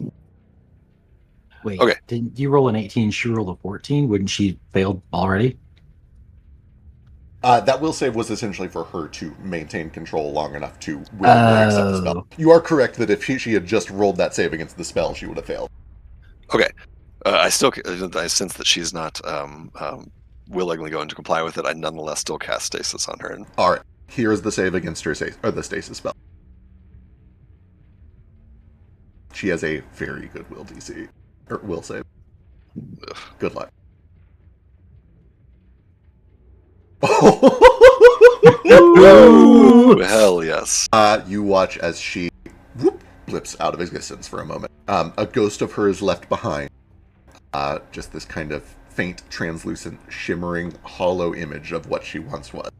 A ghost left behind as her body and mind are frozen in time for a moment. That's my whole turn. Unless I assume the first talking thing was an action. Yes. Okay, that's my turn. All right, that brings us to the Windcaller, who does nothing. She's stasis. And the Amalgam, who is barely holding on. Bleeds at the end of the turn, right? It does. I'm trying to figure out what does it do? What does it do? How smart are these things? Hang on. Okay.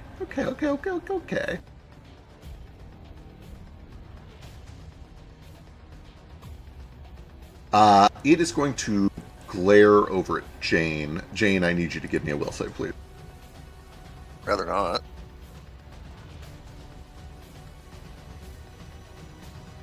Is this against disease, poison, or radiation? It is not. I guess it's a will save. I don't know why I asked that. Sure is. That is a failure. You become confused until the end of your next turn. Ooh, what's my flashback? See how it is. You don't see how it have is. one. Yeah, you don't have one for this creature. I imagine that you probably just feel this, strange, sudden blurring of images from your own past, your own history. It is not a vivid connection like the two of them had. Right, stands to reason. Then it has the third action. It's going to use to strike once at fetch and one at tech. On fetch, we have a 23 to hit. It should be a 21. It is still enfeebled, but that is still a hit for 16 points of slashing. And on Tex, we have a 19, which still just hits for 14 points of slashing. And then I think you kill it with the poison damage, right? Yeah. 2. Oh, not quite enough. 2 points of poison damage. No, I kill it with the bleed. You kill it with the bleed. You get it with the bleed. That is the end of its turn, and it bleeds for that, plus another 4 for 6 total. It collapses. What happens when it ran out of blood? So far, in the moment that it starts to drop unconscious, you just see that its body goes limp. Nothing else seems to be happening right away. I'm going to keep us in initiative for a second because it might matter, but once we get stable, we'll drop out. That brings us to Sketch. Sketch, what do you do? I will say... Oh, go ahead. So sorry. I say out loud as the thing goes down. We have like 6 seconds before she's back, and she's going to take all those hits. If we could get heals ready, something. Heals and not killing Tex? Or kill Tex, as far as I'm concerned. What does Tex do? Wouldn't be the first person to try this. 6 seconds. I can sustain floating flame, and then I can purify. I don't think I would have to kill you in one turn. It's fine.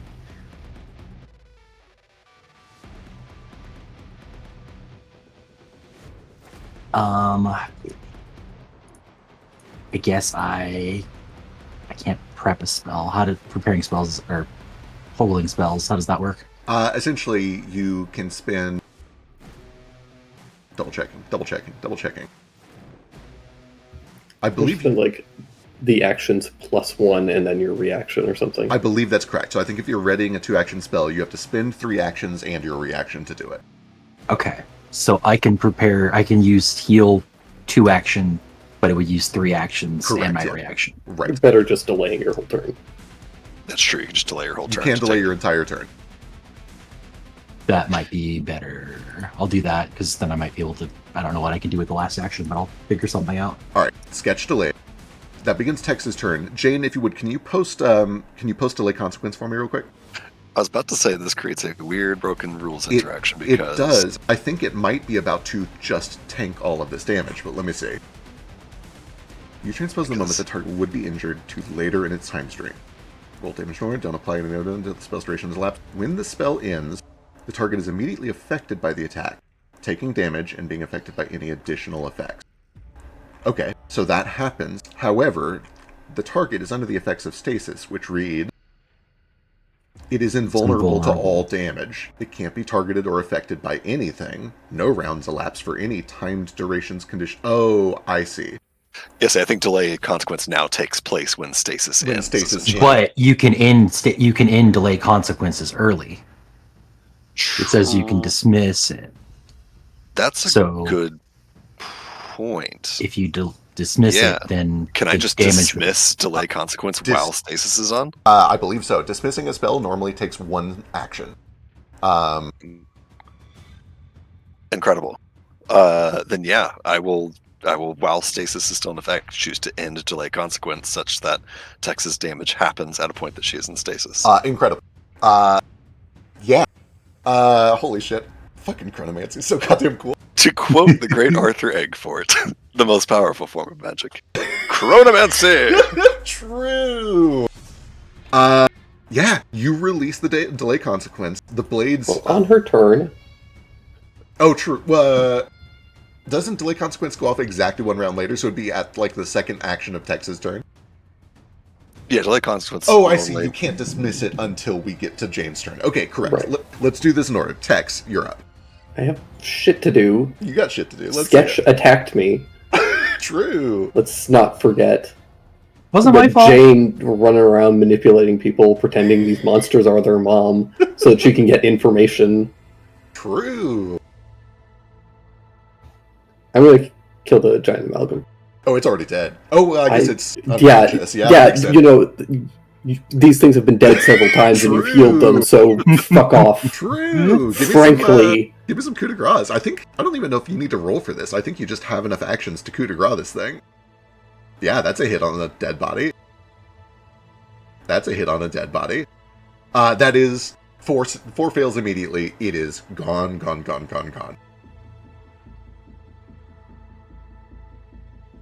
Essentially just hacking and carving into this flesh. Black, greasy, oily blood begins to spray everywhere.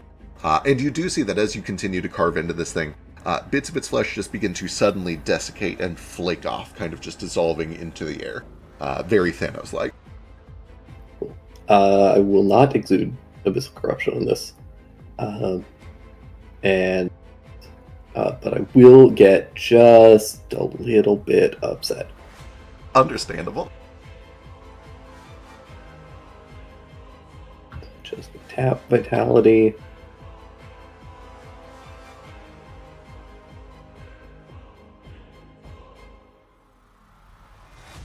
Heal up, and that's my turn. Wonderful. Also, I'm trying to get better at doing this. If I understand correctly what's going on, your actions are mostly based on the natural one result you got to read the sympathetic energy off of these things. Is that true? Do I have the right read on this? Oh, no. Okay, understood. Carrying on. Fetch's turn. Fetch, what do you do? Double strike. Excellent. That is a hit. That is a crit.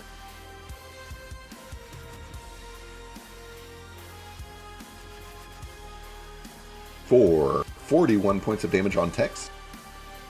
I'm going to follow that up with a snagging strike at map 4. That is a miss. Miss.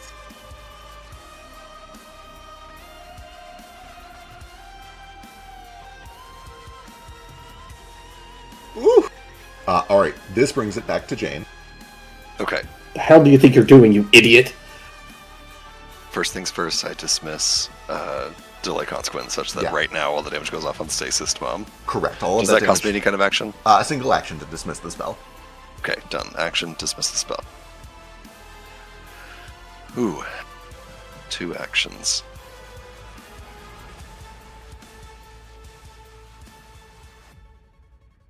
I will... Boy, oh boy, is this a difficult decision. What did Tex just do on his turn? He just attacked the dead body? Correct. Just attacked the dead body. Oh, I forgot how the spell works. Never mind. I was hoping I could make him do it again, but I can't. It's also like dead. Yeah, I know, but I could still make him attack it. Oh, But he would have to. I would have to have done it before he did it. Right, deja vu. Yeah. I am out of focus points, so I can't stasis.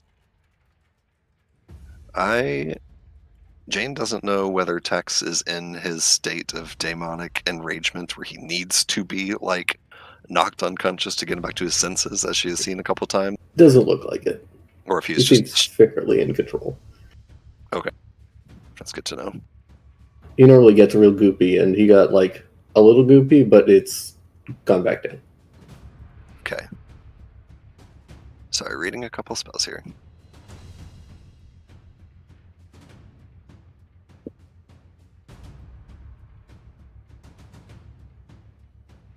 Bowie, oh bowie, oh bowie.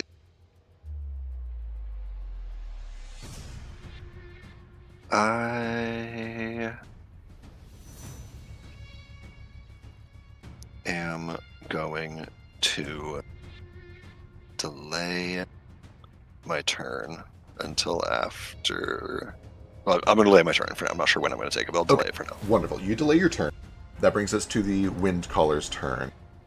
I believe stasis ends the moment you delay your turn, right? Because it lasts for one round? Yes. I think it actually ended at the start of my turn anyway. Okay. So the Aberrant Wind Caller is back out. It is still stuck in the webs, or at least it will be if it tries to move. Let's start with that.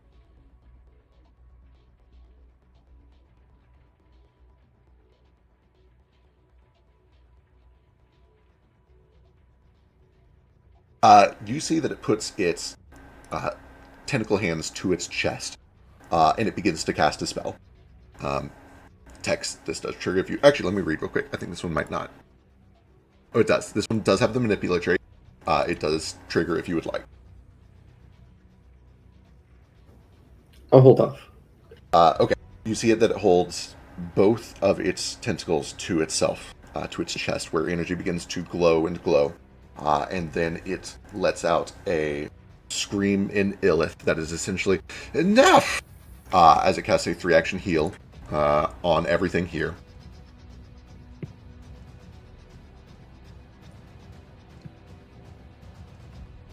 The thing is dead, so it gets none of this. Everything else gets 8 points of healing. text, fetch, sketch, and itself.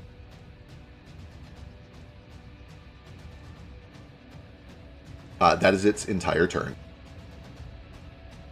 Sketch, you're back up. You can continue to delay if you would like. I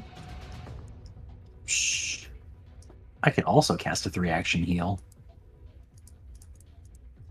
Yeah, I'll do that. Or wait, can I only have one level 1 spell prepared? I really don't know how many level 1 spells I should have prepared. I believe it is just one of each unless you take an extra druid feat for it from the archetype. Okay, then I don't have heal prepared anyway. Yep.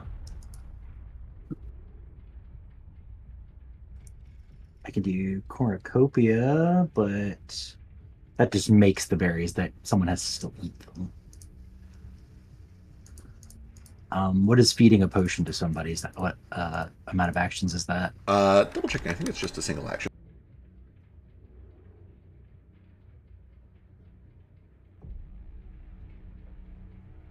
You activate a potion with an interact action as you drink it or feed it to another creature. Single action.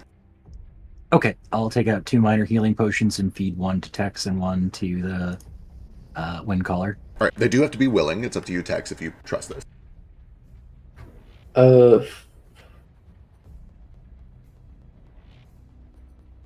Yeah, this looks like a typical red healing potion. Yeah, I'll do it.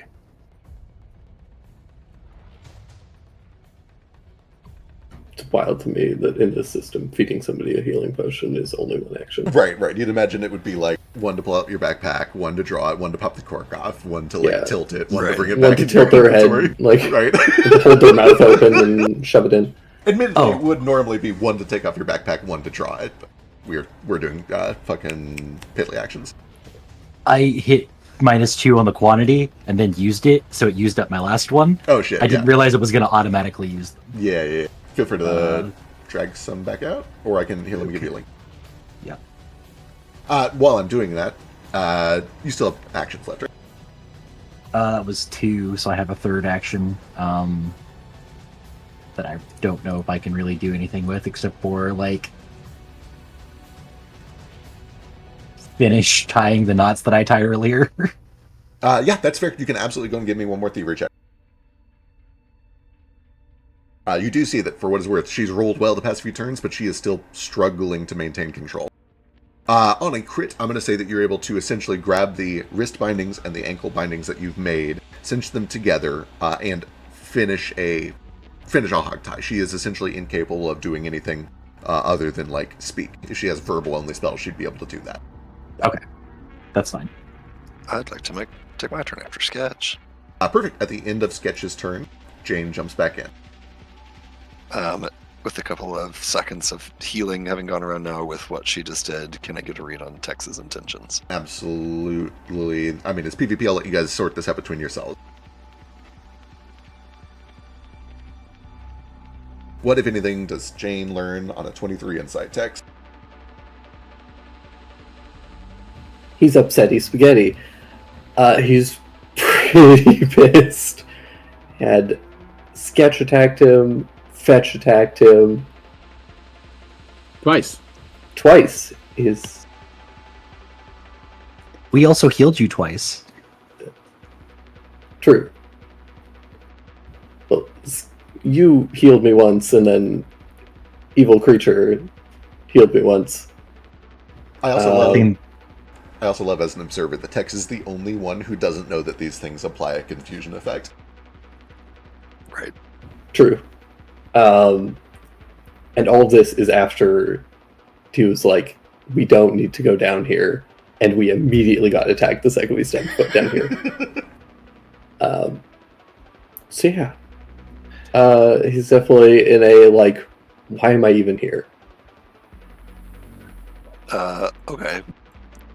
Reading, like, anger, pissed, and why are you even here? Do I get any sense of if you were about to turn that anger on this creature, or if you were just now in, like, a broody place? Or do I not know on that roll? I'd say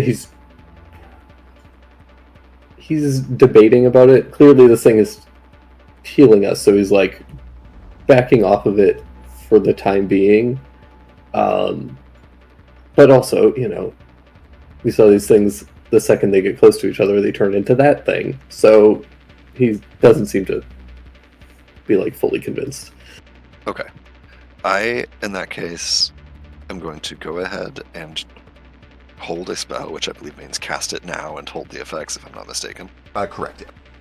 Yeah. And I'm not actually going to unleash it, but if Tex attacks this wind caller, I will unleash this spell. Understood. All right, perfect. So that costs all 3 actions, and we'll take your reaction if you use it. Jesus. Back away from the raisin Tex, or I'll send your scrawny ass back to hell. Ooh. All right, here we go. The moment of truth. Tex, it is your turn. What do you do?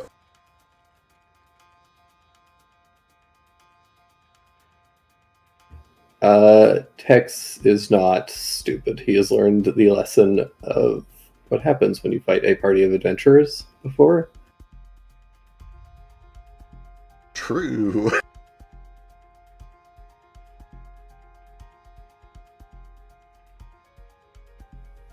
At least let us talk to it. If it ends up being bad, you can kill it. But like,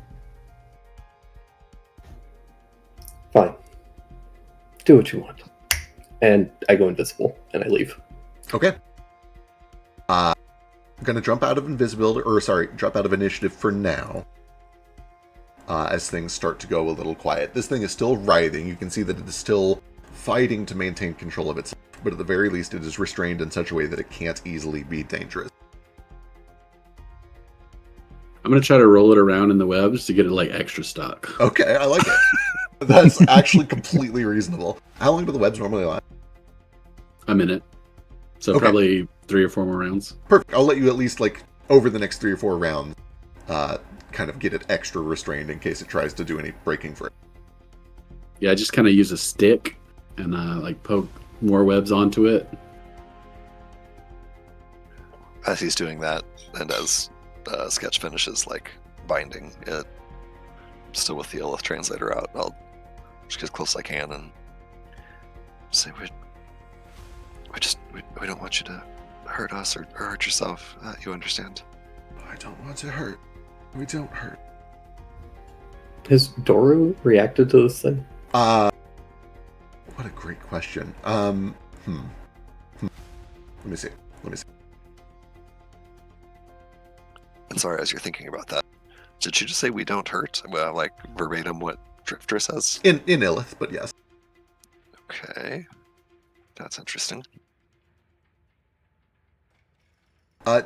Doru is watching intently through this class, but is not really acting anything other than like intently interested in what's going on up here.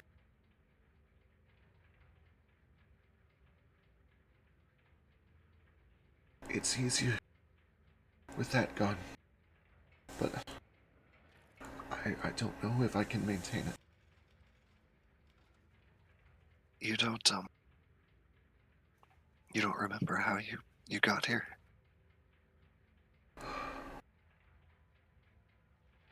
Or who you are? Who they are? And she looks at Fetch and Sketch.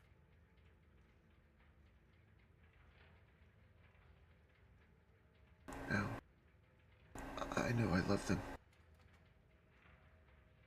I know I miss them. I know that I didn't think I'd feel peace again. But I do. But I also feel that there's still an anger trying to bubble its way up.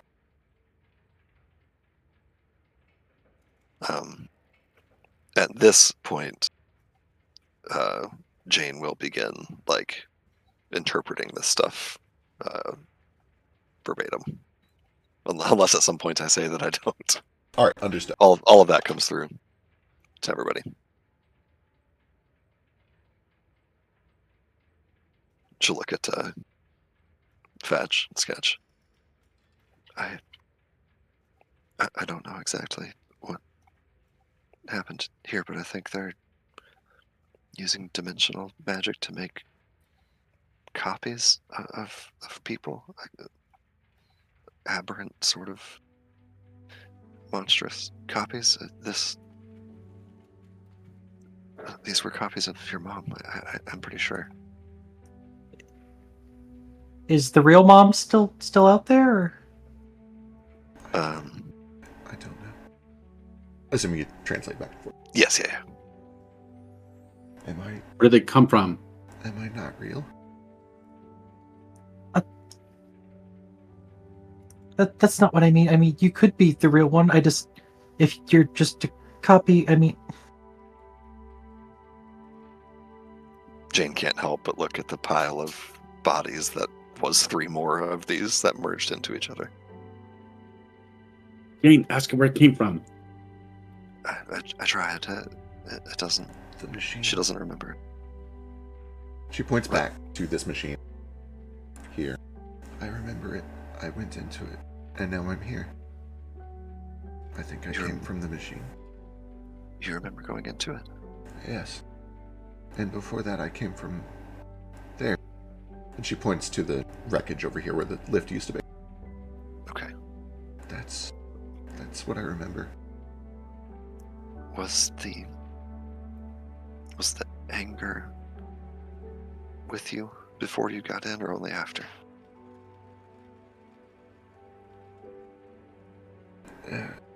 I was angry, but I didn't know the meaning of anger until I felt pain.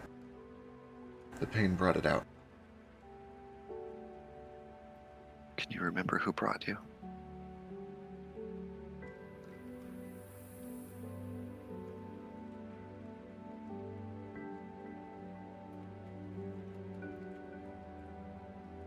Men in green. Men in green.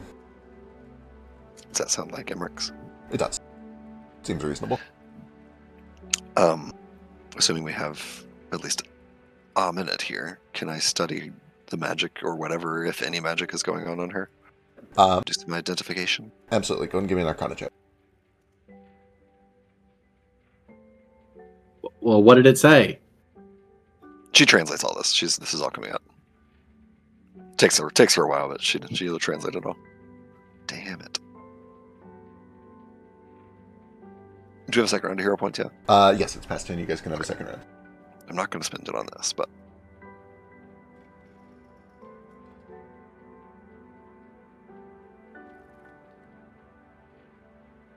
Sorry, what? With a 13, no lingering ongoing magical effects that you detect with Arcana. And in fact, the only thing you really get with a 13 at all is that there is a residue of a lot of occult magic going on here, which is to say there's a lot of sympathy attached to things that has been used to power magic. So in other words, a lot of what was done here is the result of occult magic, not arcane magic. It wasn't done with the weave, it was done with occultism. Okay. She remembers being brought her here, as herself, as her real self, and being put in these machines. No. And then coming back out as this, I assume. All the others would remember the same thing. Too late. Are they real? Yeah, they've come a long way looking for you. If there's anything you want to tell them, I can tell them. I miss them. I love them. I don't know their names, but I know that I need them. She'll translate that. Oh. She just needs a healing potion. Let me give you a healing potion. Jane doesn't. She doesn't have the heart to tell Fetch that that's not going to work, so she just kind of lets him do it. For what it's worth, she takes the healing potion, and you see that some of her wounds mend. As Fetch is doing that, Jane just says, she said that she said she feels at peace for the first time, and since all this happened, seeing you two. But wait, I have, and she pulls out the giant stack of paper she's been collecting for this whole facility. There's papers in here about these machines, about how they work, about what they do. I need time. I need more time to read them, to find out how they work. Yeah, do that. If she didn't if she still said more, that'd be. Getch is thinking faster than he can talk and looking between the wind collar and the machines and doors. I'm gonna give her some journey bread. She takes it and she puts it into her mouth and swallows. The entire thing is about as unsettling as feeding journey bread to a wet sponge. Horrible noises the entire time, gumming and a mixture of sharp teeth and not enough teeth. You don't look too bad.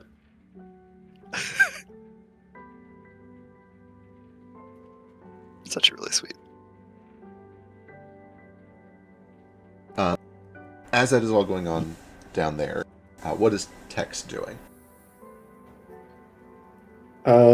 He just leaves. He bleeds for a while, leaving a pretty nasty trail behind him. Yeah, little drips of blood for a little bit. Through. Then yeah, he heads back up to the next floor. Heads up to the elevator shaft, and then remembers that he can't get up it on his own.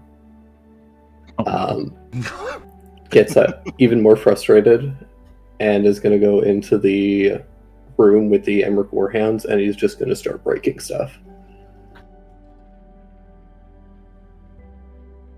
Yeah, you find this room with a bunch of machinery, a bunch of inert Warhounds. Do the Warhounds have any sympathy in them like Drifter did? What a great question. What an amazing question. Give me a perception or occultism check.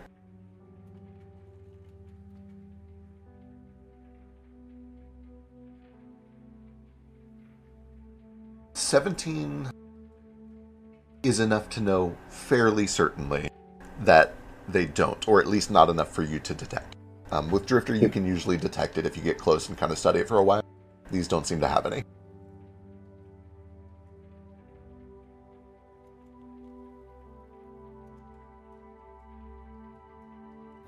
Okay, I'm just gonna get on one and then just start tearing some pieces out. Wonderful.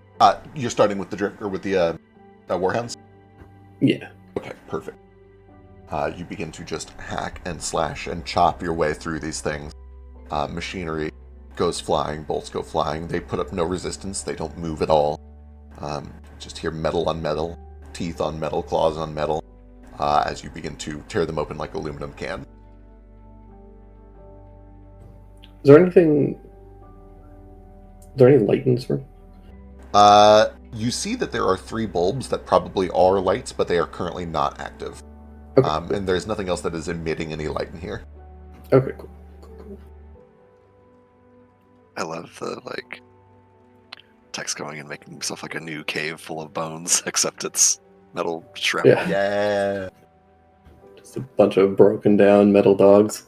Right after the realization that he can't beat a party and can't get up the elevator on his own. It's real good. This is a real good Tex. It's lovely.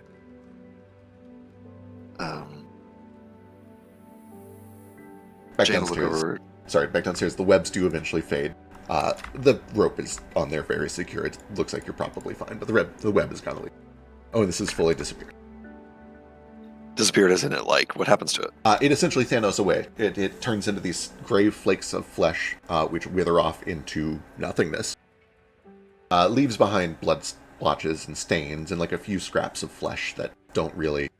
They just look like rotten gray meat, but most of it kind of dissolves away into nothing. Okay. I'll look over at the big giant hole in the ground and the shattered equipment and stuff and say, do you know how all this happened? Did you do this? No. I don't remember the whole...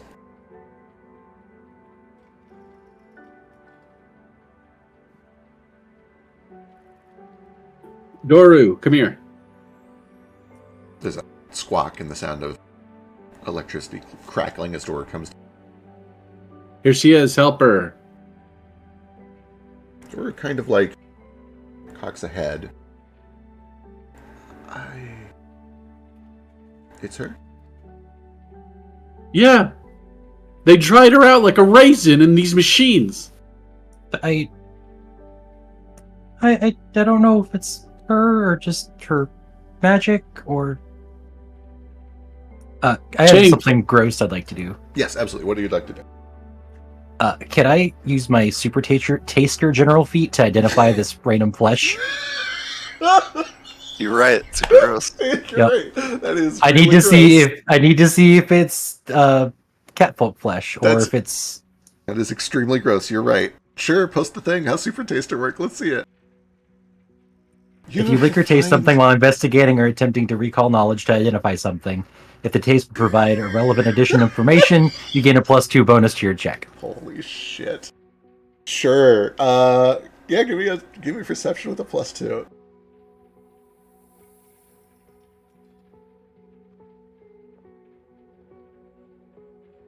Oh, it was almost a 16. Still a 19 though. With a 19, it tastes halfway between flesh.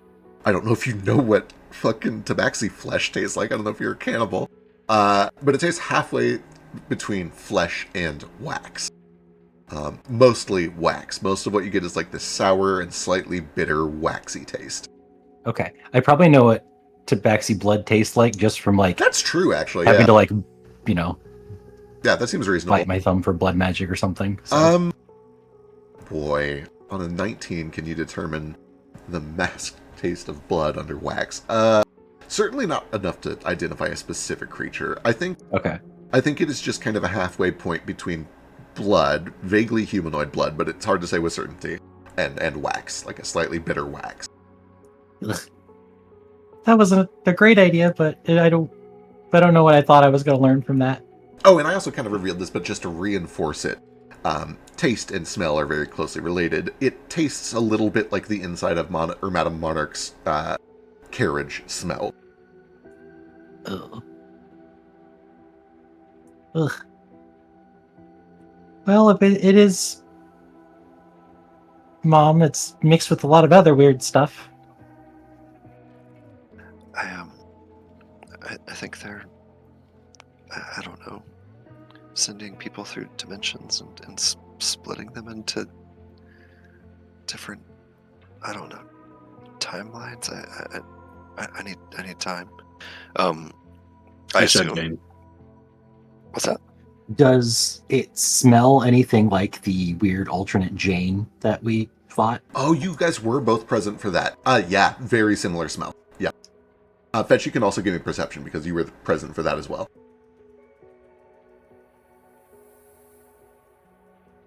Yeah, there's kind of like a high note, bitter waxiness that you smell off of this thing that you also smelled off of the weird chronomancy thingy in the cave back in Hellsmith.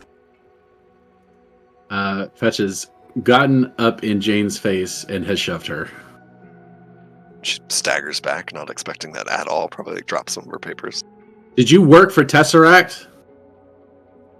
No, I didn't work for Tesseract. She kind of bends over and starts picking up her papers. Why do you know so much about how Tesseract works and what they're doing? She looks at the papers that she is picking up. Says, that's what I came here to find out. That's what all this is. Why are you made out of the same thing that my raisin mom is? She splits her faceplate open again, revealing the metal inside. Says, I'm not. Why do you look like all the creatures and the machines and the drifters and all the things in here? Because they made me. Fetch, I've told you this. That's what I'm saying. You are Tesseract. That doesn't...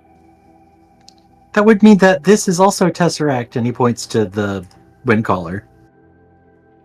Tesseract does a lot of terrible things. That doesn't mean that Jane's working with them. Also, like, this weird flesh smells like the weird other Jane, not this one. Wait, other Jane? I thought that Kaz told you about it, the one that had your watch, but wasn't Did? you? Oh, no, he did tell me. I'm sorry. Yes, forgot about that.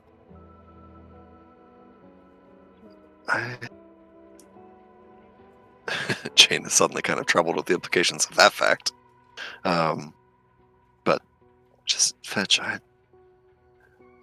assure you, I have absolutely no love in my heart for Tesseract. I am here to learn what I can about what they are doing. I'm not here to support them. I'm not here to help them. It's chronomancy that's caused this, and you're the chronomancy queen. Well, do you want help undoing it or not?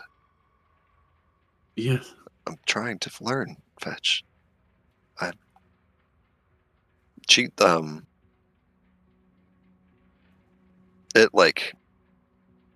She has a moment of like pretty intense guilt for like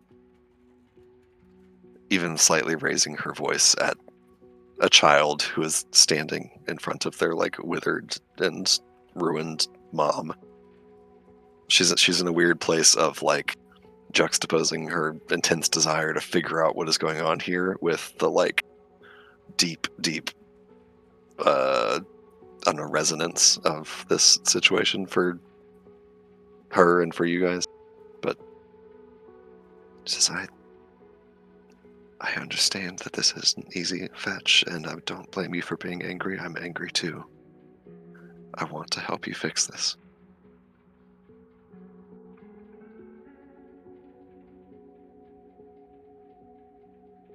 See if Doru can do something. Doru has walked up to this thing and has kind of just sat down next to it, kind of cautiously, and then eventually, after a couple of minutes of not being attacked by this thing, extends a wing and wraps it around this creature, and begins to kind of just like preen and talk a little bit in Orin, which I think one, if not both of you speak. Are you there? We should take you to see somebody back home. And it doesn't respond. I'll translate to Nilith. Home? What's home? She doesn't, this copy of her doesn't remember home. Oh. That can translate into Aaron. Yeah. They kind of just back and forth. It's, the place with all the grass and the sky and the storms. You've taken me to people to heal me when I get hurt. I'll try to do that, I guess. If that's you. And they continue to kind of just talk at each other for a little while. And the impression that you get is that both of them are a little out of it, a little skeptical even. Doru is not fully convinced, like, is this really her? It doesn't look too much like her. Although at one point Doru does kind of like eye the fabric that is draped across it, and at least recognizes those colors. And I think at that point it kind of like cuddles up against her and wraps the other wing around. It's like, whatever this is, I'll help. I'll try. We wasted so much time.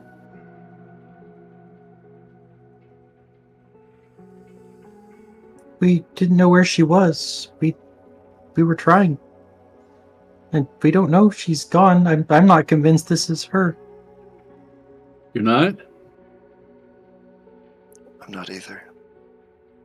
I mean, that thing we fought wasn't Jane, because the real Jane's right there, so... Hang on, Fetch's 3 brain cells are... You gotta wait for them to bump into each other. They're working as hard as they can. Speaking of putting brain cells to work, I think that what Jane needs is like hours to pour through these papers, but to the extent that I can in this limited time, I want to like study these papers, study this machine, and see if I can get any kind of inclination of how this all works, what it does, etc. Okay, perfect. I am going to, real quick, as a note before we talk about like long-term downtime activities, the whole time that this is going on, this southernmost machine is like churning like an active engine, the one that these blue lights are coming out of. That machine appears to be doing something. It seems active. Oh, damn. Well, I did not realize that. I will go over there post-haste to see if I can suss out what it's doing, referencing papers and such. All right, give me 1 crafting and 1 arcana. Crafting. Can I do the crafting? Yes. Do you Cool. have magical crafting? I do. Perfect. Hit me.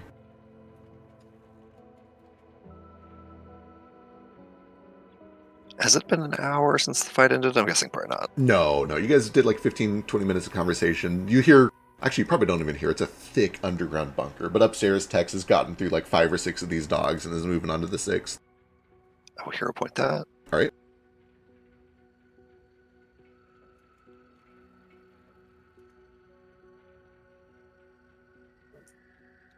Wait.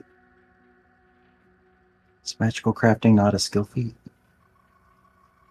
I thought it was. I was pretty sure I had it. I have alchemical. Wait, where's... You can still do it even without magical crafting. It's just going to be at a slight penalty. Okay. Oh, that's very good, Jane.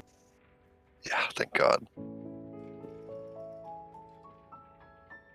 And if it helps, I've got all my identification shit. Assured I identification. used my hero point. That was bad. All right. God damn, it was almost a crit. It was, yeah. Ugh. Okay. Okay, wonderful. Good. Jane, this machine and the 2 above it, for the record, appear to be identical, and identical also to the machine that you saw on the 2nd floor, in the room that Tex is currently destroying. Right. It is essentially the machine that does 1,000 loops all at once and sends the energy all back to a point in time. And as a point of order, I know you just clarified on this, but we don't hear text if they're destroying shit, right? No, it's a huge underground bunker. The floors and ceilings are extremely thick. It's solid rock. I can't... And also, this machine is kind of loud. I can't imagine you hearing that through the floor. Yeah, no, I can't either. Just double check. On a 27, it's a crit success. You're going to learn a little bit more. First of all, it is obviously active. It is generating energy because it is active. How do I put this? You have 2 essential options on a 27. You can try to do a shutdown thing, reading off these papers that you found and what you know about how the machine works, and with what little help that Sketch is able to provide, which is at least here's the main power and here's the door. So one option is to try to shut it down, but in order to do that, you're going to have to restore energy to it. It is only putting energy out. You would need energy in if you were going to try to turn it off. And it would need to be a significant amount of energy. It's not enough that you can just kind of cantrip spam it. It needs to be a lot of energy over a fixed length of time, like a full minute, to shut it down safely. Your second option is you can literally just rip the door open like a microwave that's on, and whatever happens, happens. You're pretty confident that would have some weird results if you were to do that. Right. But it's an active machine, and there is presumably somebody inside, some sort of operator inside. Right, that's my next question, is we were told that there's she got into one of these. There's presumably somebody in here. There's presumably an operator in here. Okay. And I'm certainly not interested in shutting anything down until I know what it is doing. Do I understand what this machine does? This machine's purpose, based on what you saw on floor 2, and you could potentially learn more about it if you were to learn more about how all of the machines work. But based on what you know with a critical success, there's an operator in there who's experiencing something. Specifically, there are thousands of instances of this operator in there experiencing thousands and thousands of something. All of the energy from those thousands and thousands of experiences has been sent back to when it was started, and that energy was gathered into essentially a big battery, and the battery is pumping, or slowly propelling that energy out of itself. Currently, that energy has nowhere to go. You can follow pipelines. It was meant to come over to where this big hole is, but it's kind of just getting wasted. It's being trickled off into nothing because it has nowhere for the power to go. Okay. Were I to, pump magic into this thing for a minute to, safely shut it down, does that leave it in such a place that it could be reactivated? Theoretically, yes. It appears that the damage that has been done to this is mostly to the, for lack of a better term, power cord. The machine itself seems undamaged. And if you were to shut it down correctly and safely, it could potentially be reused. Okay, understand. And starting it back up is as simple as putting a new operator in there? Yeah, put a new operator in. You essentially have to With a critical success, you understand the arcane side of this, although not necessarily the crafting side, but the crafting side is kind of simple. You put somebody in, you design the experience that they are going to have, which is essentially as easy as like shaping a dream. They experience it when you push a button and it starts generating energy. Okay. Okay. And just one more point of theory here. Yes. The chronomantic side of this is they are sending these thousands and thousands of instances of this experience back in time, a number of seconds, milliseconds? About 15-minute window. Okay. You do know the combat and talking has been more than 15 minutes. You get the feeling, in other words, this has been running longer than normal. Right. It's like perhaps defective because it's busted up. Okay. Before I start messing with that, I want to walk to the other two machines here. Are the doors of those machines open, or are they like still sealed shut? One is open. The northernmost one is open. The middle one is shut, but not currently running. Okay. Do I get the sense that just like physically prying this door open is going to like... Well, first, inside the open one, empty in there? Empty in there. Give me a perception check.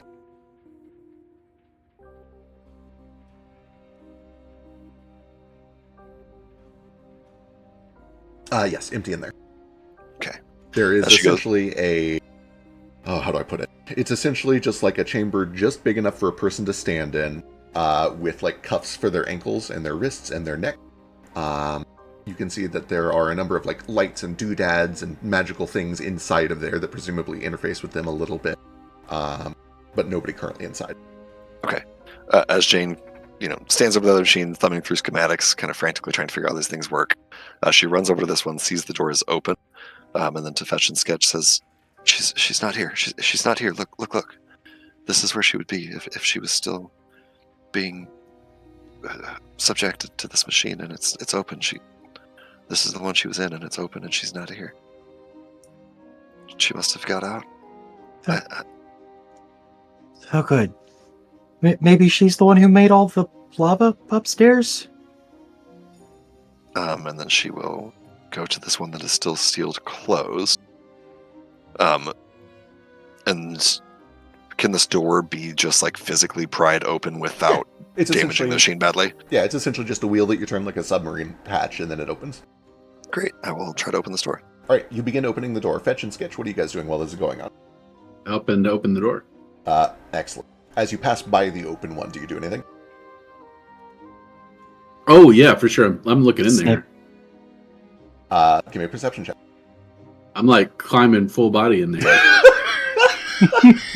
Amazing. Oh, maybe. Keeping in mind that I do have scent as an extra sense. All right. 0 point. Okay. How about Sketch?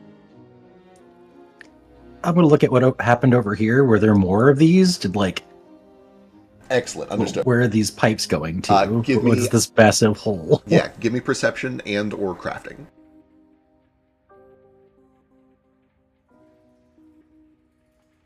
What a roll. Woo, good ass roll. All right. I'm going to do these from least interesting to most interesting. Least interesting. Jane, you turn the wheel a few times, open the door, and find that this one is empty as well. The only real difference is that the cuffs in this one are still closed. The cuffs in this other one were open, like somebody was released from it. This appears to be in like a fully unused neutral state. Interesting. Okay. Next most interesting thing. Sketch, you check out the hole, and you can tell that this is a burrowed hole into a natural cavern, a deep cavern. Do you have dark vision? Yeah. With your dark vision, you kind of look down enough and you can see that there is mining equipment down there. There's track. You also see that you can smell sulfur. There's volcanic activity under there for sure. You also see that there are bits of scratches and splayed bits of scrap metal. Something on a 28. Something enormous and robotic burrowed through the ground here into the giant cave that was caved out by like a mining expedition. Whoa. Oh. That's not what I was expecting. Yeah. I spent my hero point on the least interesting thing. No, you spent your hero point on perhaps the most interesting thing, because Oh, as okay. soon as you step into there, the smell is familiar and leads you to several spots where the leather parts of the interior of this have strands of fur, strands of golden fur left behind. I like one. It tastes familiar. It tastes familiar as your mother's fur would be. They plugged her into the machine, and they pulled her blood out, and they turned it into this raisin. She needs that blood back. But where's she, though? Is there any, I don't know, signs, tracks, something? I'm never good at wrangling weevils, so I can't really look for them. You can give me a survival check if you want. Who, me? Yeah, if you I'm want. assuming you, yeah. I give you a weevil wrangling. Yes. Oh This my result so god. much. You begin to follow your nose and also little bits of fur left behind. And you begin to piece together just a little bit of a imaginary scene of what may have or probably did happen here. The first is that you catch lots of fur left behind around the cuffs, as if she had to be pulled out, like she tried to resist. You see little specks of human blood along the ground to the west of the machine, a little trail leading off towards this big hole, along with some oily boot prints of humanoid boots, as best as you can tell. They lead over here to the west, where Sketch has deduced that a giant robot dug through the ground, and then they disappear in the hole that was left behind. Somebody broke in here and stole her with the giant robot? Who did that? The papers that I have indicate that Tesseract and the Emmerichs were like in cahoots on this project, right? That is the impression you've gotten from your notes, yes. If that's where she went, that's where I'm going. I will sketch with your check, your perception check. There are no signs of any burrowing or entry into this place. It is all just something big and metal burrowing out of this place. Out. Oh, out only. So they were using her to power some sort of Oh shit. big drill? Yeah. These machines, they harvest energy, essentially from sympathy. They make people experience incredible trauma thousands and thousands of times and send it backwards in time and then use it to exude an incredible amount of power into whatever was here. I guess they must have been done building what they intended to build, and now it's gone. In terms of gameplay mechanics here, Fact, how much magic do I gotta spend to like power this machine down? You rolled a crit success on your Arcana check, more than you could supply with every spell slot that you have at your current level. You suspect that it would take a pretty significant amount of energy. And the reason for that is because it needs to shut down every instance of what is essentially a simulated phantom illusion, or illusory, whatever it's called, phantasmal force. There are thousands of instances of basically a phantasmal force that runs for 15 minutes, and you would have to have enough energy to dispel all of them simultaneously. Oh, okay. So this is not like I sit here and dump some spells into it. This needs... It needs like institutionalized power, essentially. Okay. What happens if we just blow it up? So you said like just physically forcing this thing open could have some questionable effects. You said. Did I get any more details on that? Critical success. How do I want to do this? As you're thinking about that, Jane says this one is still running, which means that there's somebody in there, but it's been running longer than it should have been. They're only supposed to run in 15-minute intervals, and it's been longer than that. And I'm not sure what happens if we force it open while it's still running. That could be extremely dangerous. Would it be better than them being trapped in endless suffering on a loop over and over? Yes. Stand Help by me for with the God to wheel. tell us. stand by for God to tell us if it would be worse. 'Cause the result could be them just being stuck in that state forever. Oh man, I'm trying to. 27 is a critical success. I'll let you rule a few things out. I don't think you know exactly what will happen, but I'll let you rule some things out. There will be a big energy overflow that will not take the form of an explosion. It's not like this thing is going to blow up if you open the door. It's more like there's just going to be a bunch of rampant energy that has to go somewhere. This thing is designed to direct energy away from itself. You imagine that whatever the effects are, they will be displaced from the machine. Probably appearing along the path of these power cords, probably towards the hull. It's unlikely that it will do any damage to anyone in the machine or right next to the machine, but that energy's got to go somewhere, and it's going to flow through those pipes to the west over by the hull. Okay. She says, I agree that we need to open this. I think that it's...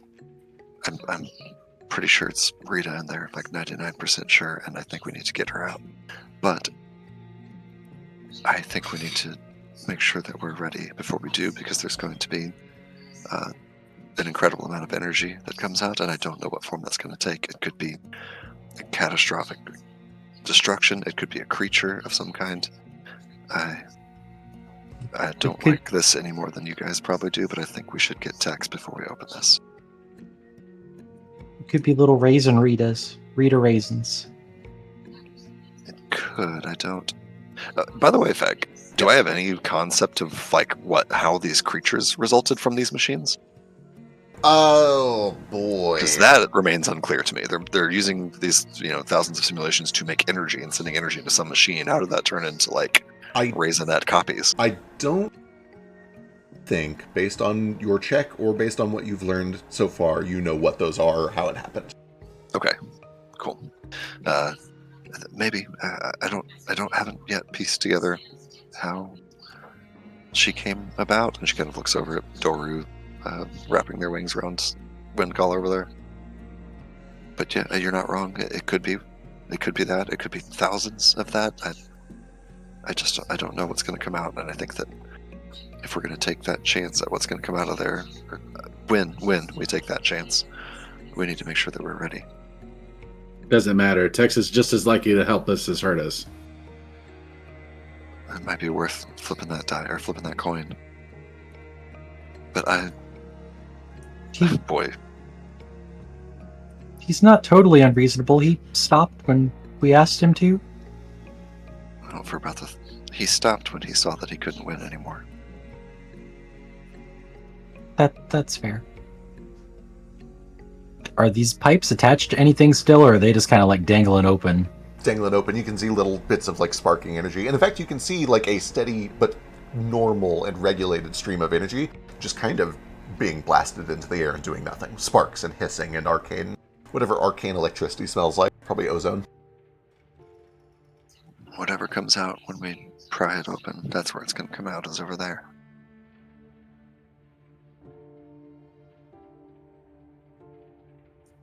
I can go get Tex if you want to keep looking at the machine, figure out what we're going to do. I'll come with you. I think there was some more rooms up there that we didn't finish exploring that might have more clues about all this. Because that's true, in fact, right? There was a hall we didn't go down. So right after you get out of the elevator, there is one hall that leads up that you guys went through, and one that goes down that you have not seen yet. And if you want, before we go, she kind of looks back at Doru in the wind collar. She will say to Fetch and Sketch, with her head hung and kind of tears in the corner of her eyes. The first thing that she asked me to do when I asked her how we could help was to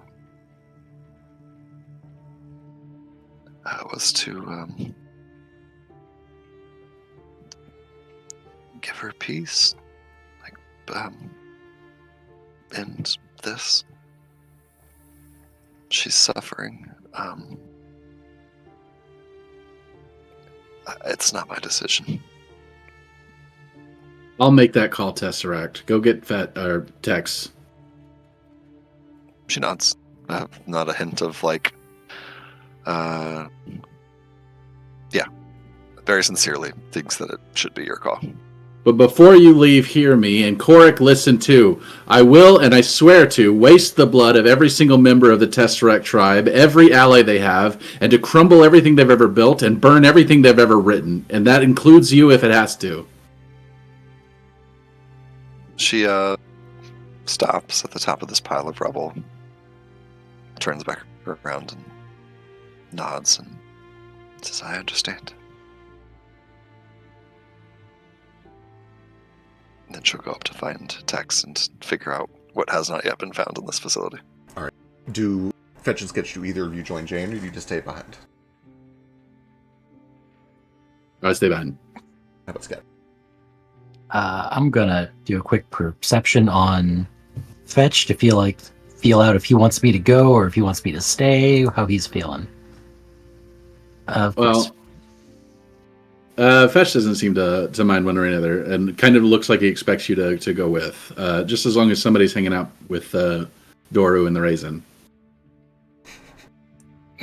Just yell if you need anything. I'm gonna go make sure Tex doesn't eat Jane or something. Okay, are you okay? Yeah, I'm fine. Okay. I'll be right back. Really quick, as after Fetch says what he says, before I walk completely the rest of the way out, I am going to, at the top of that pile of rocks in that broken window, cast this. Okay. Just in case I hear a impulsive giant explosion down here, so I can get back quickly. Understood. It is worth was mentioning thinking that about only lasts for a minute, but Oh, it's only a minute? it is only a minute, but you do have it. Gross. You know what? I'm not bothered with if it's only a minute. I apologize. Okay, understood. We'll jump up to have you guys talk to Tex in just a second, but I do want to let Fetch have a moment here. Fetch, you're alone with the Raisin and with Doru. And Doru, do you speak Orin? Both of you speak Orin, is that true? Correct. Okay. Doru looks to you and says, what are we going to do for her?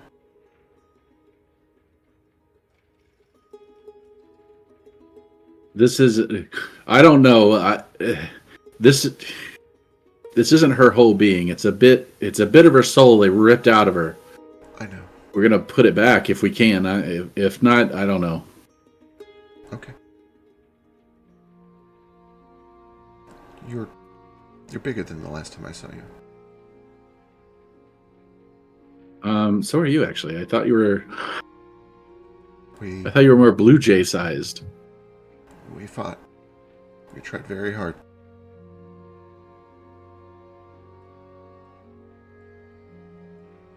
I take it you did too. I didn't. I wasted a lot of time that I didn't have to. I see. I don't think that this is all of her, but I can tell that she is happy to see you. Maybe that's enough? No, it's not. No, it's not. If I was here maybe 2 weeks earlier, maybe that would have been different.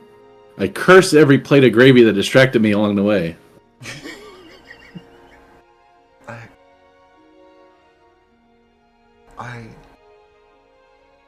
I'm not her, and I cannot speak for her. But I think she thought you were gone. And that you would show up at all would make her very proud. Both of you. Does your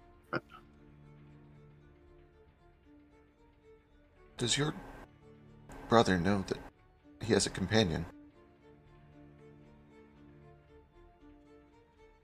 In what way?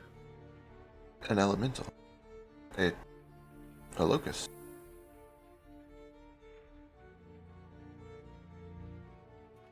I don't think so. I see. I didn't anyway. Interesting. And we're going to cut up top. Sketch and Jane, you guys make your way back up top. Where now you can hear the sound of... Actually, I should jump over to Tex real quick. Tex, you've destroyed all these robots. You've had time. What do How you long do? has it been? It's probably been a good 15, 20, maybe 25 minutes.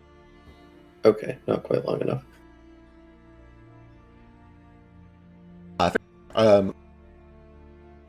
After the warhounds are thoroughly can-opened, what do you do? Do you move on to machines? No, I take the dismantled bodies and I just start dragging them into a big pile, and I make myself a throne of metal bones. I love this. Hell yeah. Alright, then yeah, when you guys do get up here, you hear the sound of metal scraping across concrete. So Jane rushes that way as soon as she can hear it. Fetch is gonna... Or I'm Sketch. God damn it. How am I still getting that wrong? I'm gonna poke my head in here to see if the rock boys are still here just waiting, or if they... I believe they would have wandered out and are kind of, I don't think you would see them yet. They're not here. Okay. They're not in there, though. Okay.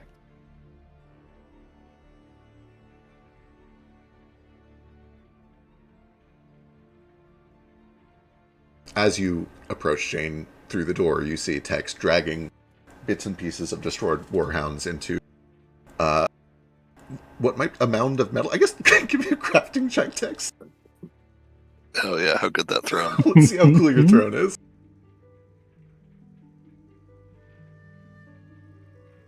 Oh, it's a pretty good throne, actually. It's For got Tex, like it's a fantastic throne. oh yeah, like it's Right. got a pair of the warhounds' heads for each arm, and there's like a big plate Nice. behind it. It at the very least does resemble a chair and a throne. Jane will peek into the room, observe the first inclination, look to this machine and see if it appears to be is the door of it open? Door would be shut. Sorry for the Oh, the door of the room. Oh, door of the room, yeah. yeah. So Oh. you do have to open the door if you want to come in, and then presumably Yes. see the throne. And at this point, Tex, you hear the door open, and they are at the doorway. What? I like the way you're redecorating. I would chastise you about the fact that there might have been information to glean from all that, but you clearly don't care. Can I look and see if the door of the machine is open? You take a look, and it appears to be open, and the cuffs appear to be closed. Okay.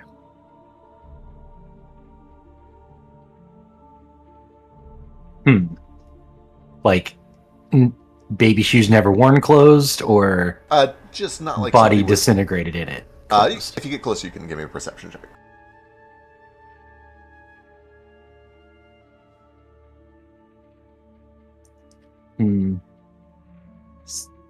Sketch is a little afraid of Tex at the moment because he seems grumpy, so I probably won't go in. Fair. Yeah. I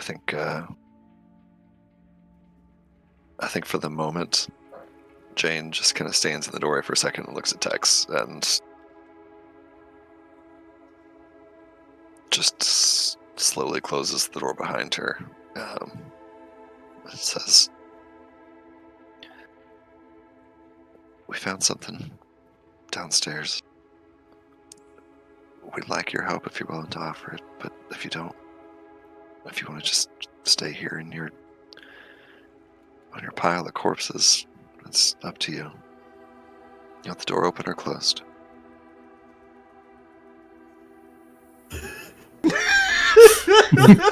The most mom and way to approach this. Oh yeah, Mm-hmm. I was going for the symbology, but also mom energy. very mom energy. And also, you can't ask a cat whether it wants in or out. It'll never decide. True. It's true. Why the hell do you want my help? You've all made it pretty clear you don't need me. Tex, I don't see any reason to mince words with you. I want your help because you're strong and good at killing stuff. But frankly, I don't know if that's worth the reckless impulsiveness sometimes. So, like I said, come or don't. And she'll just close the door.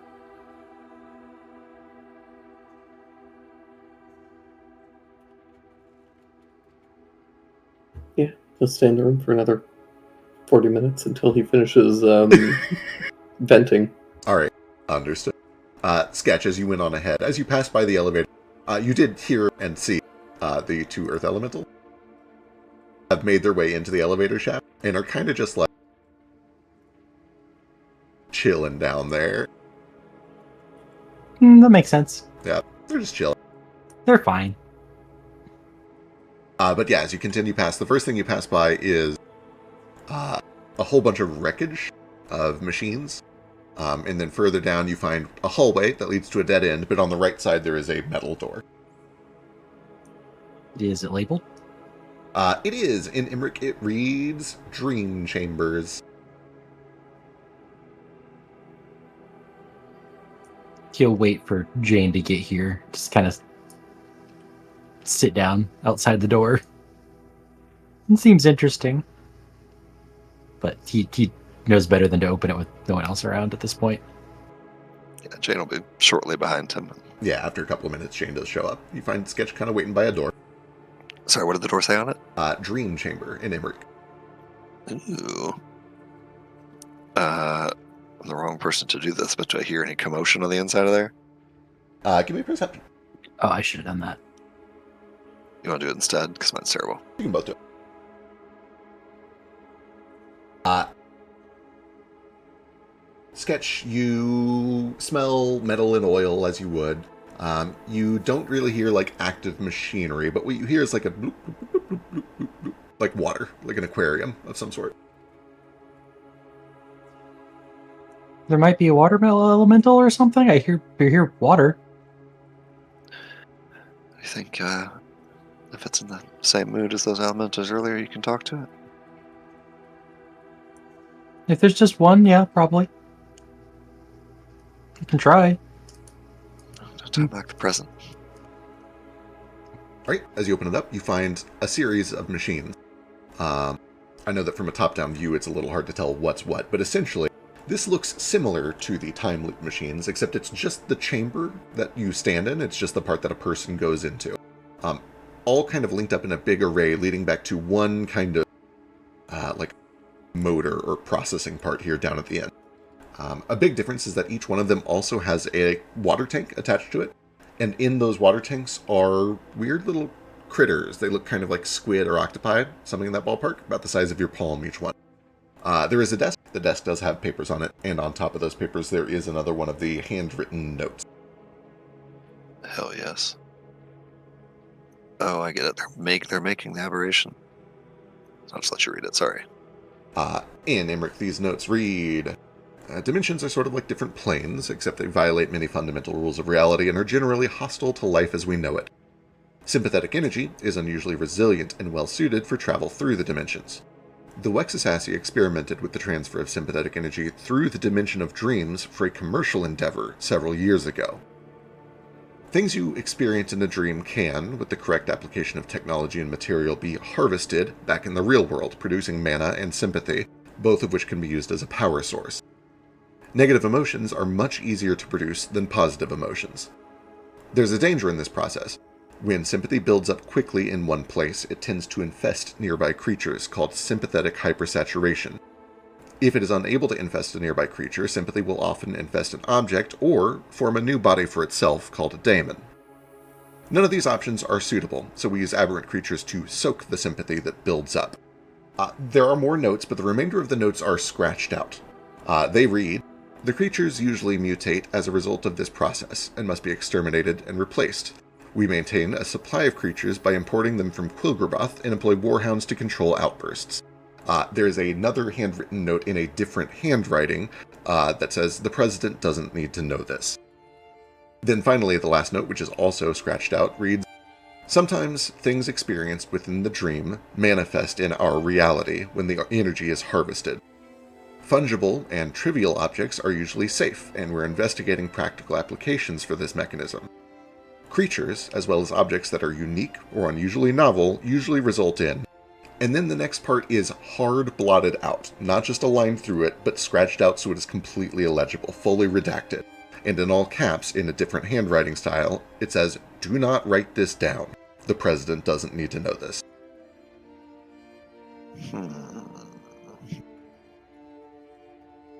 Interesting.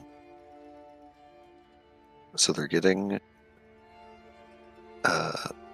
aberrations from Quilgroth, using them to soak up extra sympathy. Presumably that like mutates them into the form of whatever person they're getting the sympathy from, maybe. And The aberrations are the raisins? I think so. I'll need to... She like looks at the giant stack of papers underneath this one like cover page of Cliff Notes. Yeah. So I'll need to read more of the details, but I think that's the idea. This process creates sympathy, and sympathy creates daemons, which can be dangerous. So instead of letting it create daemons, they put it into aberrations. And I assume the aberrations, I don't know much about sympathy, but I'm assuming they start to take the form of the source of the sympathy. I'm just guessing on that. Do the little creatures in these tanks look like, baby versions of the thing we just saw? Give me an occultism. Give me perception, and then also give me occultism. I'm going to follow up on those. Perfect. Perception, they look like weird multiple-eyed squid. Out of character, they kind of look like a miniature aboleth. Okay. And with an 18, you would recognize... You speak Illith. You recognize these. They're essentially like baby aboleths. They're little, naturally occurring... Well, as natural as an aberration can be. They're critters that can be found in Quilgraboth. They would be found in the same company as, like, Mind Flayers and Intellect Devourers and things like that. They are aberrations that are found in the world. Okay. Sketch. You see what they look like. You're not really sure what they are. You just see, like, a weird kind of fish squid creature with too many eyes. Okay.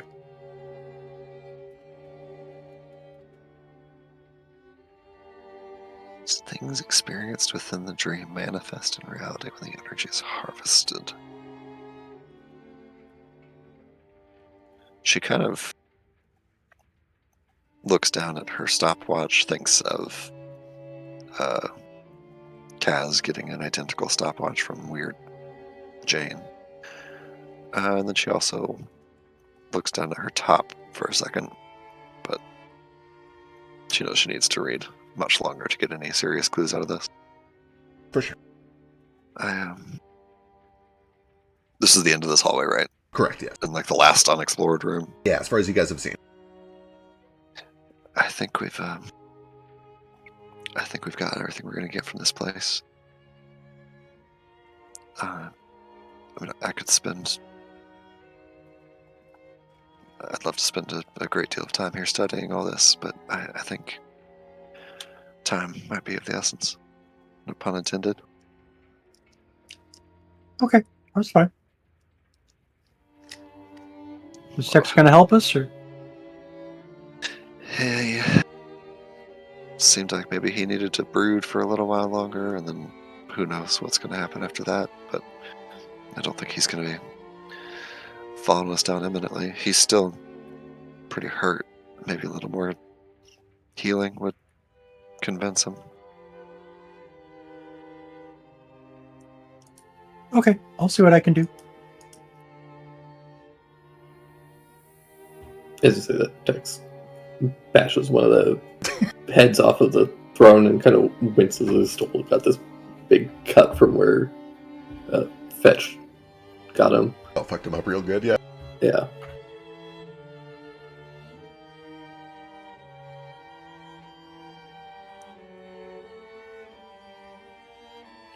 Sketch will knock on the door.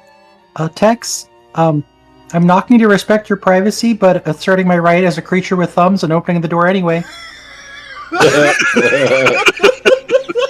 It is your birthright, kind of. Jane, sorry, just real quick, Jane sensing that she is probably not the energy that is going to help Tex in this situation. I think it's just going to keep walking. She'll wait at the end of the hallway in case Tex snaps and tries to murder Sketch or something, but she's Understood. not around for this conversation. Okay, cool. As you step through the threshold, the shadows in the room are going to start to kind of shift and close in towards you. And he's going to do a demoralize. Speaking of Tex murdering Sketch. I believe that beats your will DC. You are mechanically frightened. Again, because it's PvP, I'll let you kind of resolve things however you want, but if you try to do anything, you'll have a -1 to it.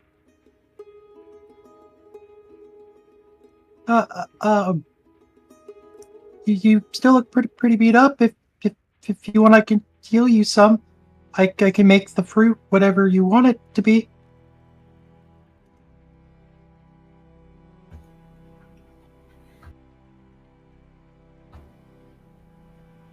Fried bananas.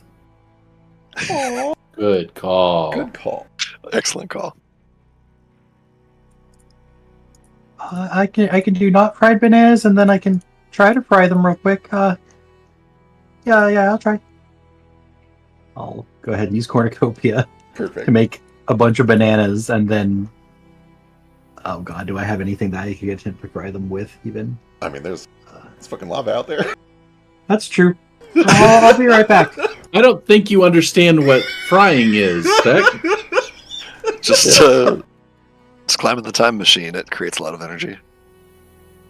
Give me I'll, a Some oil with that. give me a crafting check.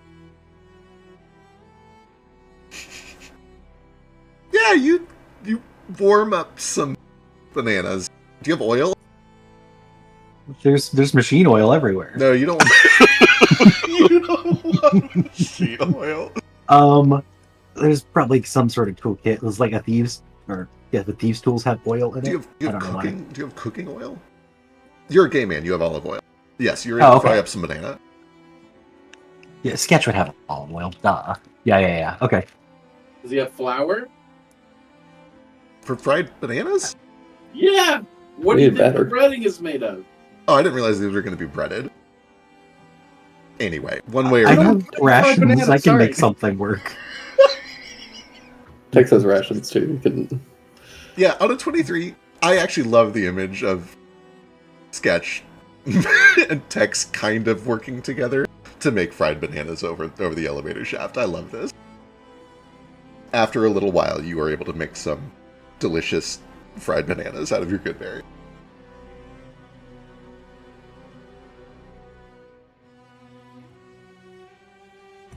Consistent.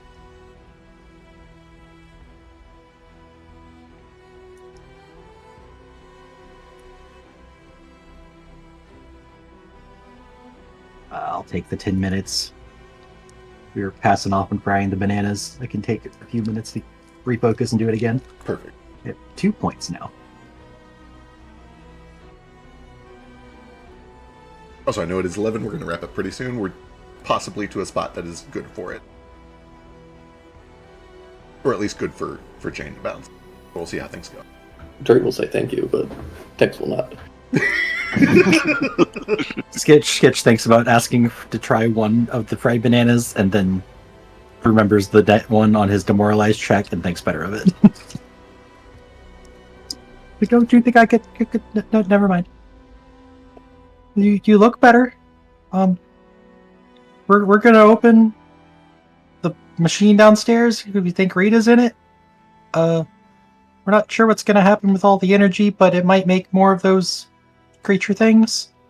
Now that we know that they're not the actual person, it's just like their magic residue. It's probably fine to kill them. I was just worried it was my mom, and if you killed my mom or I killed my mom, I would be very upset. So, Something you need to learn about Time Girl. She will do anything for some information, even lie to you about your mom.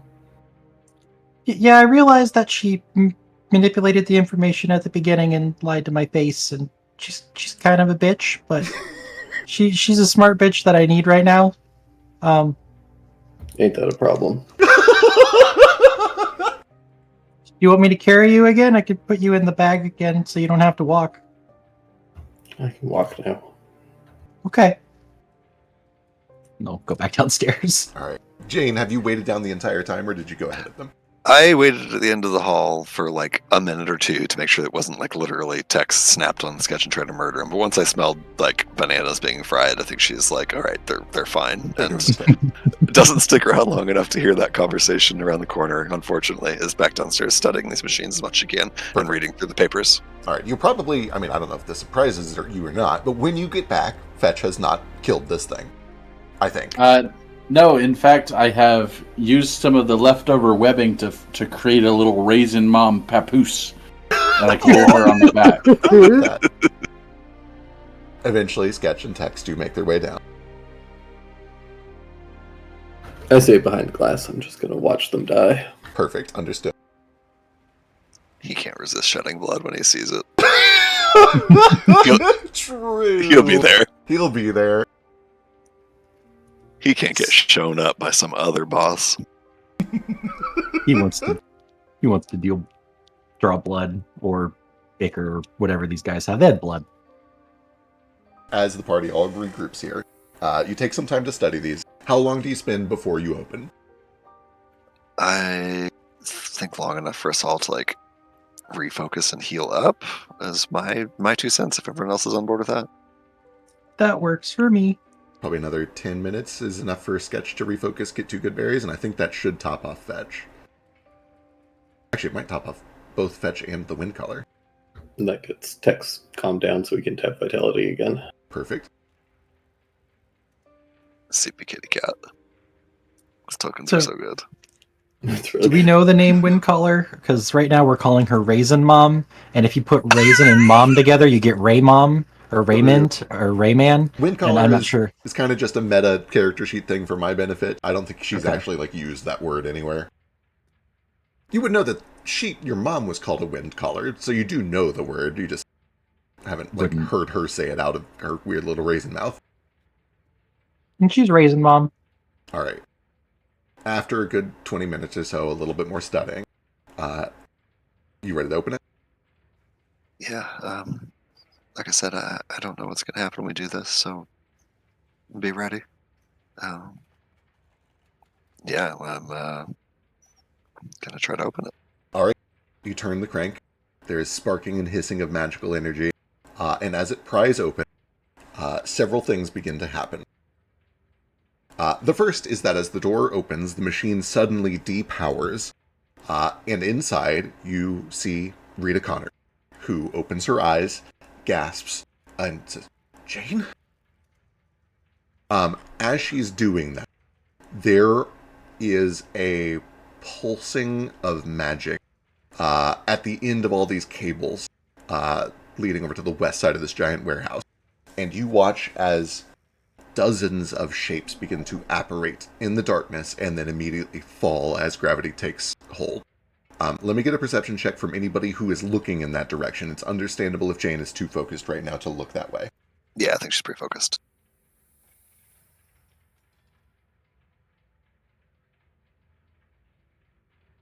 I'll reroll.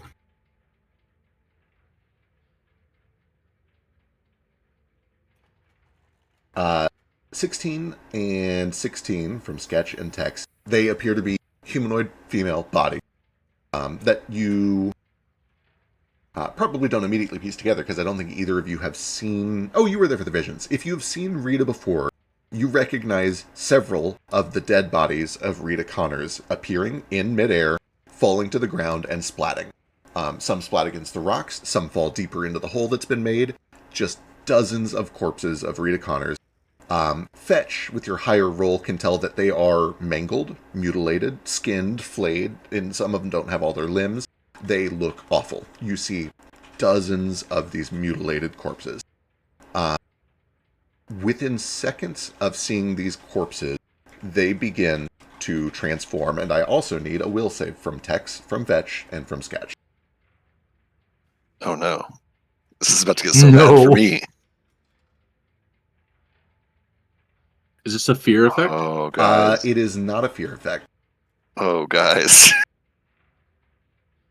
It's me against all of your fucking mutant forms. If you're lucky. If I'm lucky. Sketch, do you have a hero point? I don't think I used mine from earlier. Would you like to hero point? Yeah, I probably should do that. No, you don't. That's not what matters. As someone who's walked down that path, I recommend it. Yeah. I don't know if it mattered. The amount of times it's almost been a 19 or a 20 today, and then it rolls over. Oh boy. Ooh. He's spoopy. Oh no, Jane. This is fetch one is hilarious. For a brief moment, about 1 or 2 seconds, all three of you look down and see your body beginning to twist, your skin turning gray, your eyes seem to shrink down into the sockets of their skulls, and all three of you eventually realize that looking at these corpses is causing this to happen. What do you do when you have that realization? Stop looking at the corpses. Okay. Seems like a reasonable answer. Okay, how about Fed? I'm a raisin. I will say the tokens are where you're headed. You're not all the way there. It starts at your fingertips and your toe tips. You can feel the effect happening. You don't fully turn into this thing in the blink of an eye, but you can feel your body being twisted. So to answer your question, as soon as that starts happening, I am not looking at anything but me. Okay, all right. How about Tex?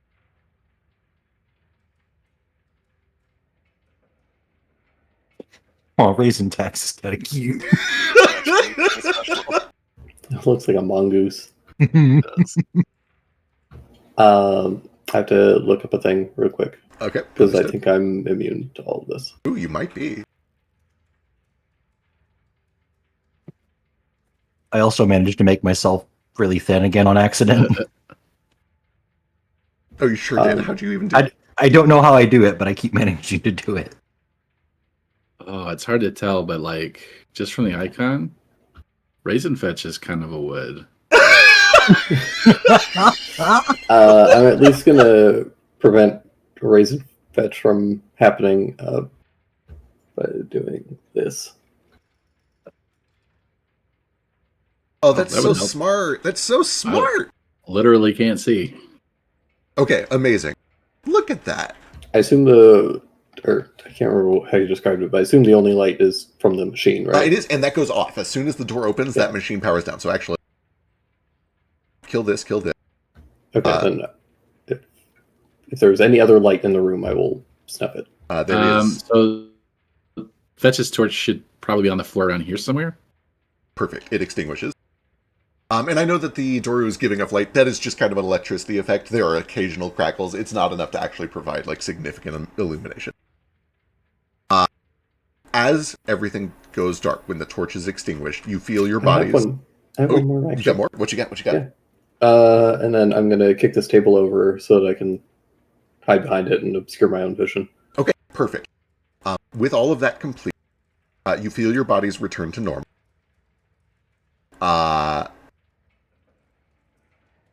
Yeah, who knows, man? Who in the world knows? You guys should be able to control your tokens as you change back. I know we're getting a little over, so I want to go quick. You all hear the sound of squelching flesh, and footsteps, and clamoring, and gnashing of teeth, and Illith. Jane, understanding Illith, understands that it is just wailing and pain. Where am I? What's going on? End me. This is awful. Just the cries and anguish of somebody who doesn't understand what's going on. And the voices get fewer, bigger, and deeper over the next 3 or 4 seconds. What do you do? I think Jane. Everyone else returned to normal.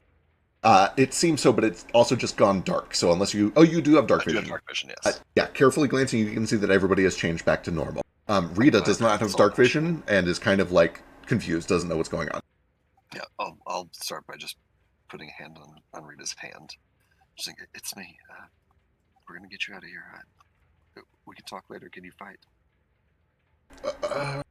A little. I'll try. Just stay safe. Sorry, my mic was up. You're good. Just stay safe. That's the most important thing. Okay. All right. Jane will look out to the rest of the room, even though it's now darkness, and say, "It sounds like more of them coming. Are we running or are we fighting so we can go down there?"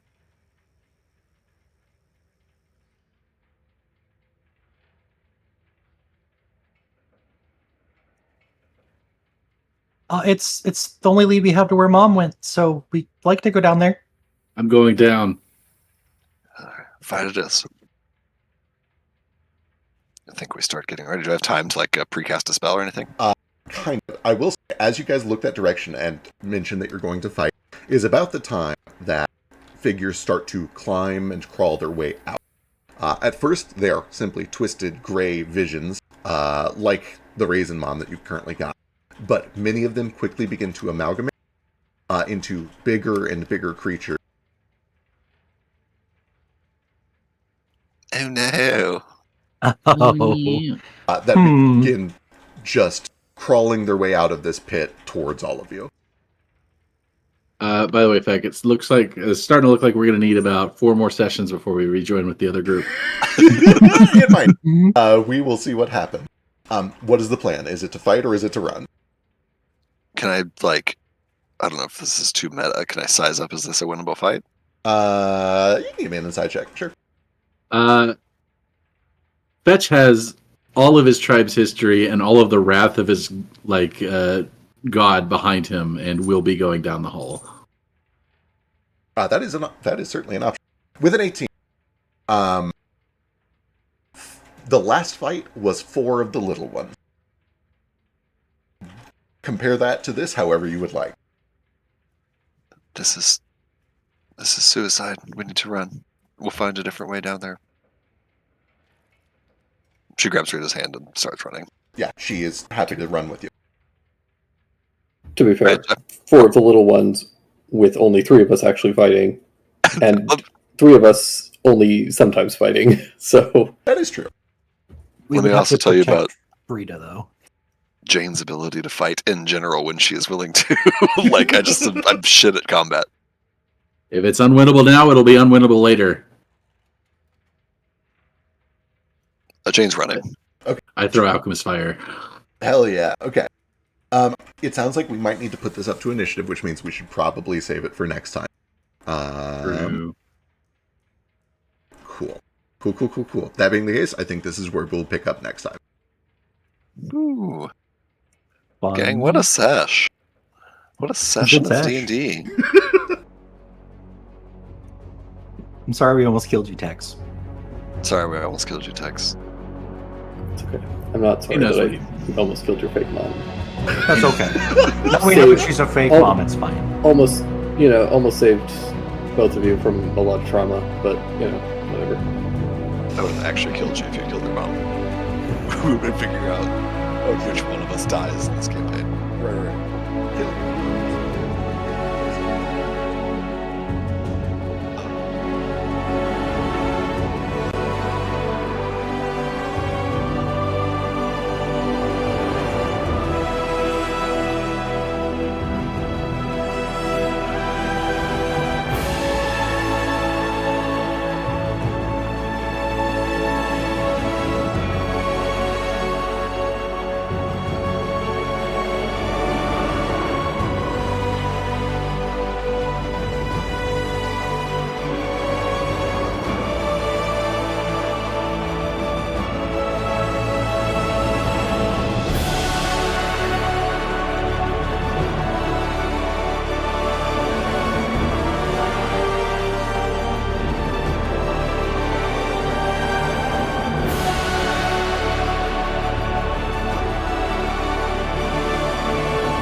Eastward of Eden, where the clouds meet the dirt, we left our poor mother and seeded the earth. Gates they were shuttered, the latches were locked. Oh, eastward of Eden, where men become gods.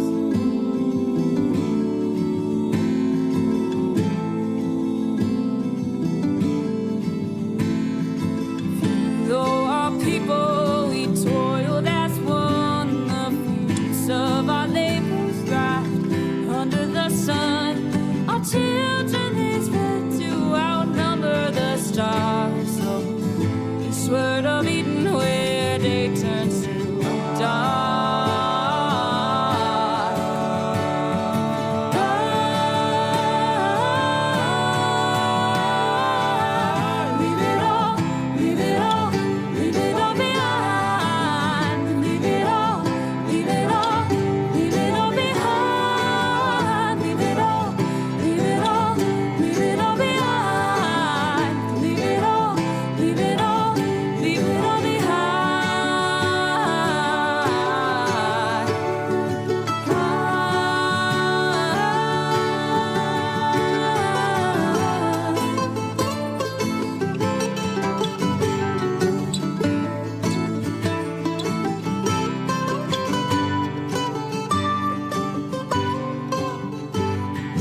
Watered our forests with fire and flood, and fed our own egos with our brothers' blood.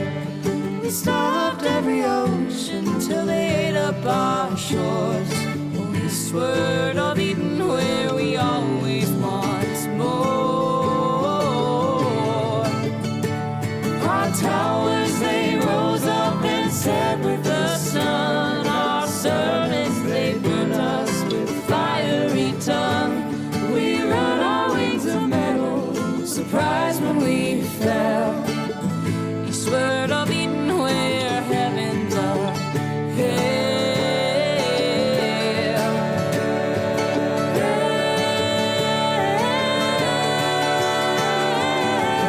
Leave it all, leave it all, leave it all behind. Leave it all, leave it all, leave it all behind. Leave it all, leave it all, leave it all behind. Leave it all, leave it all, leave it all behind.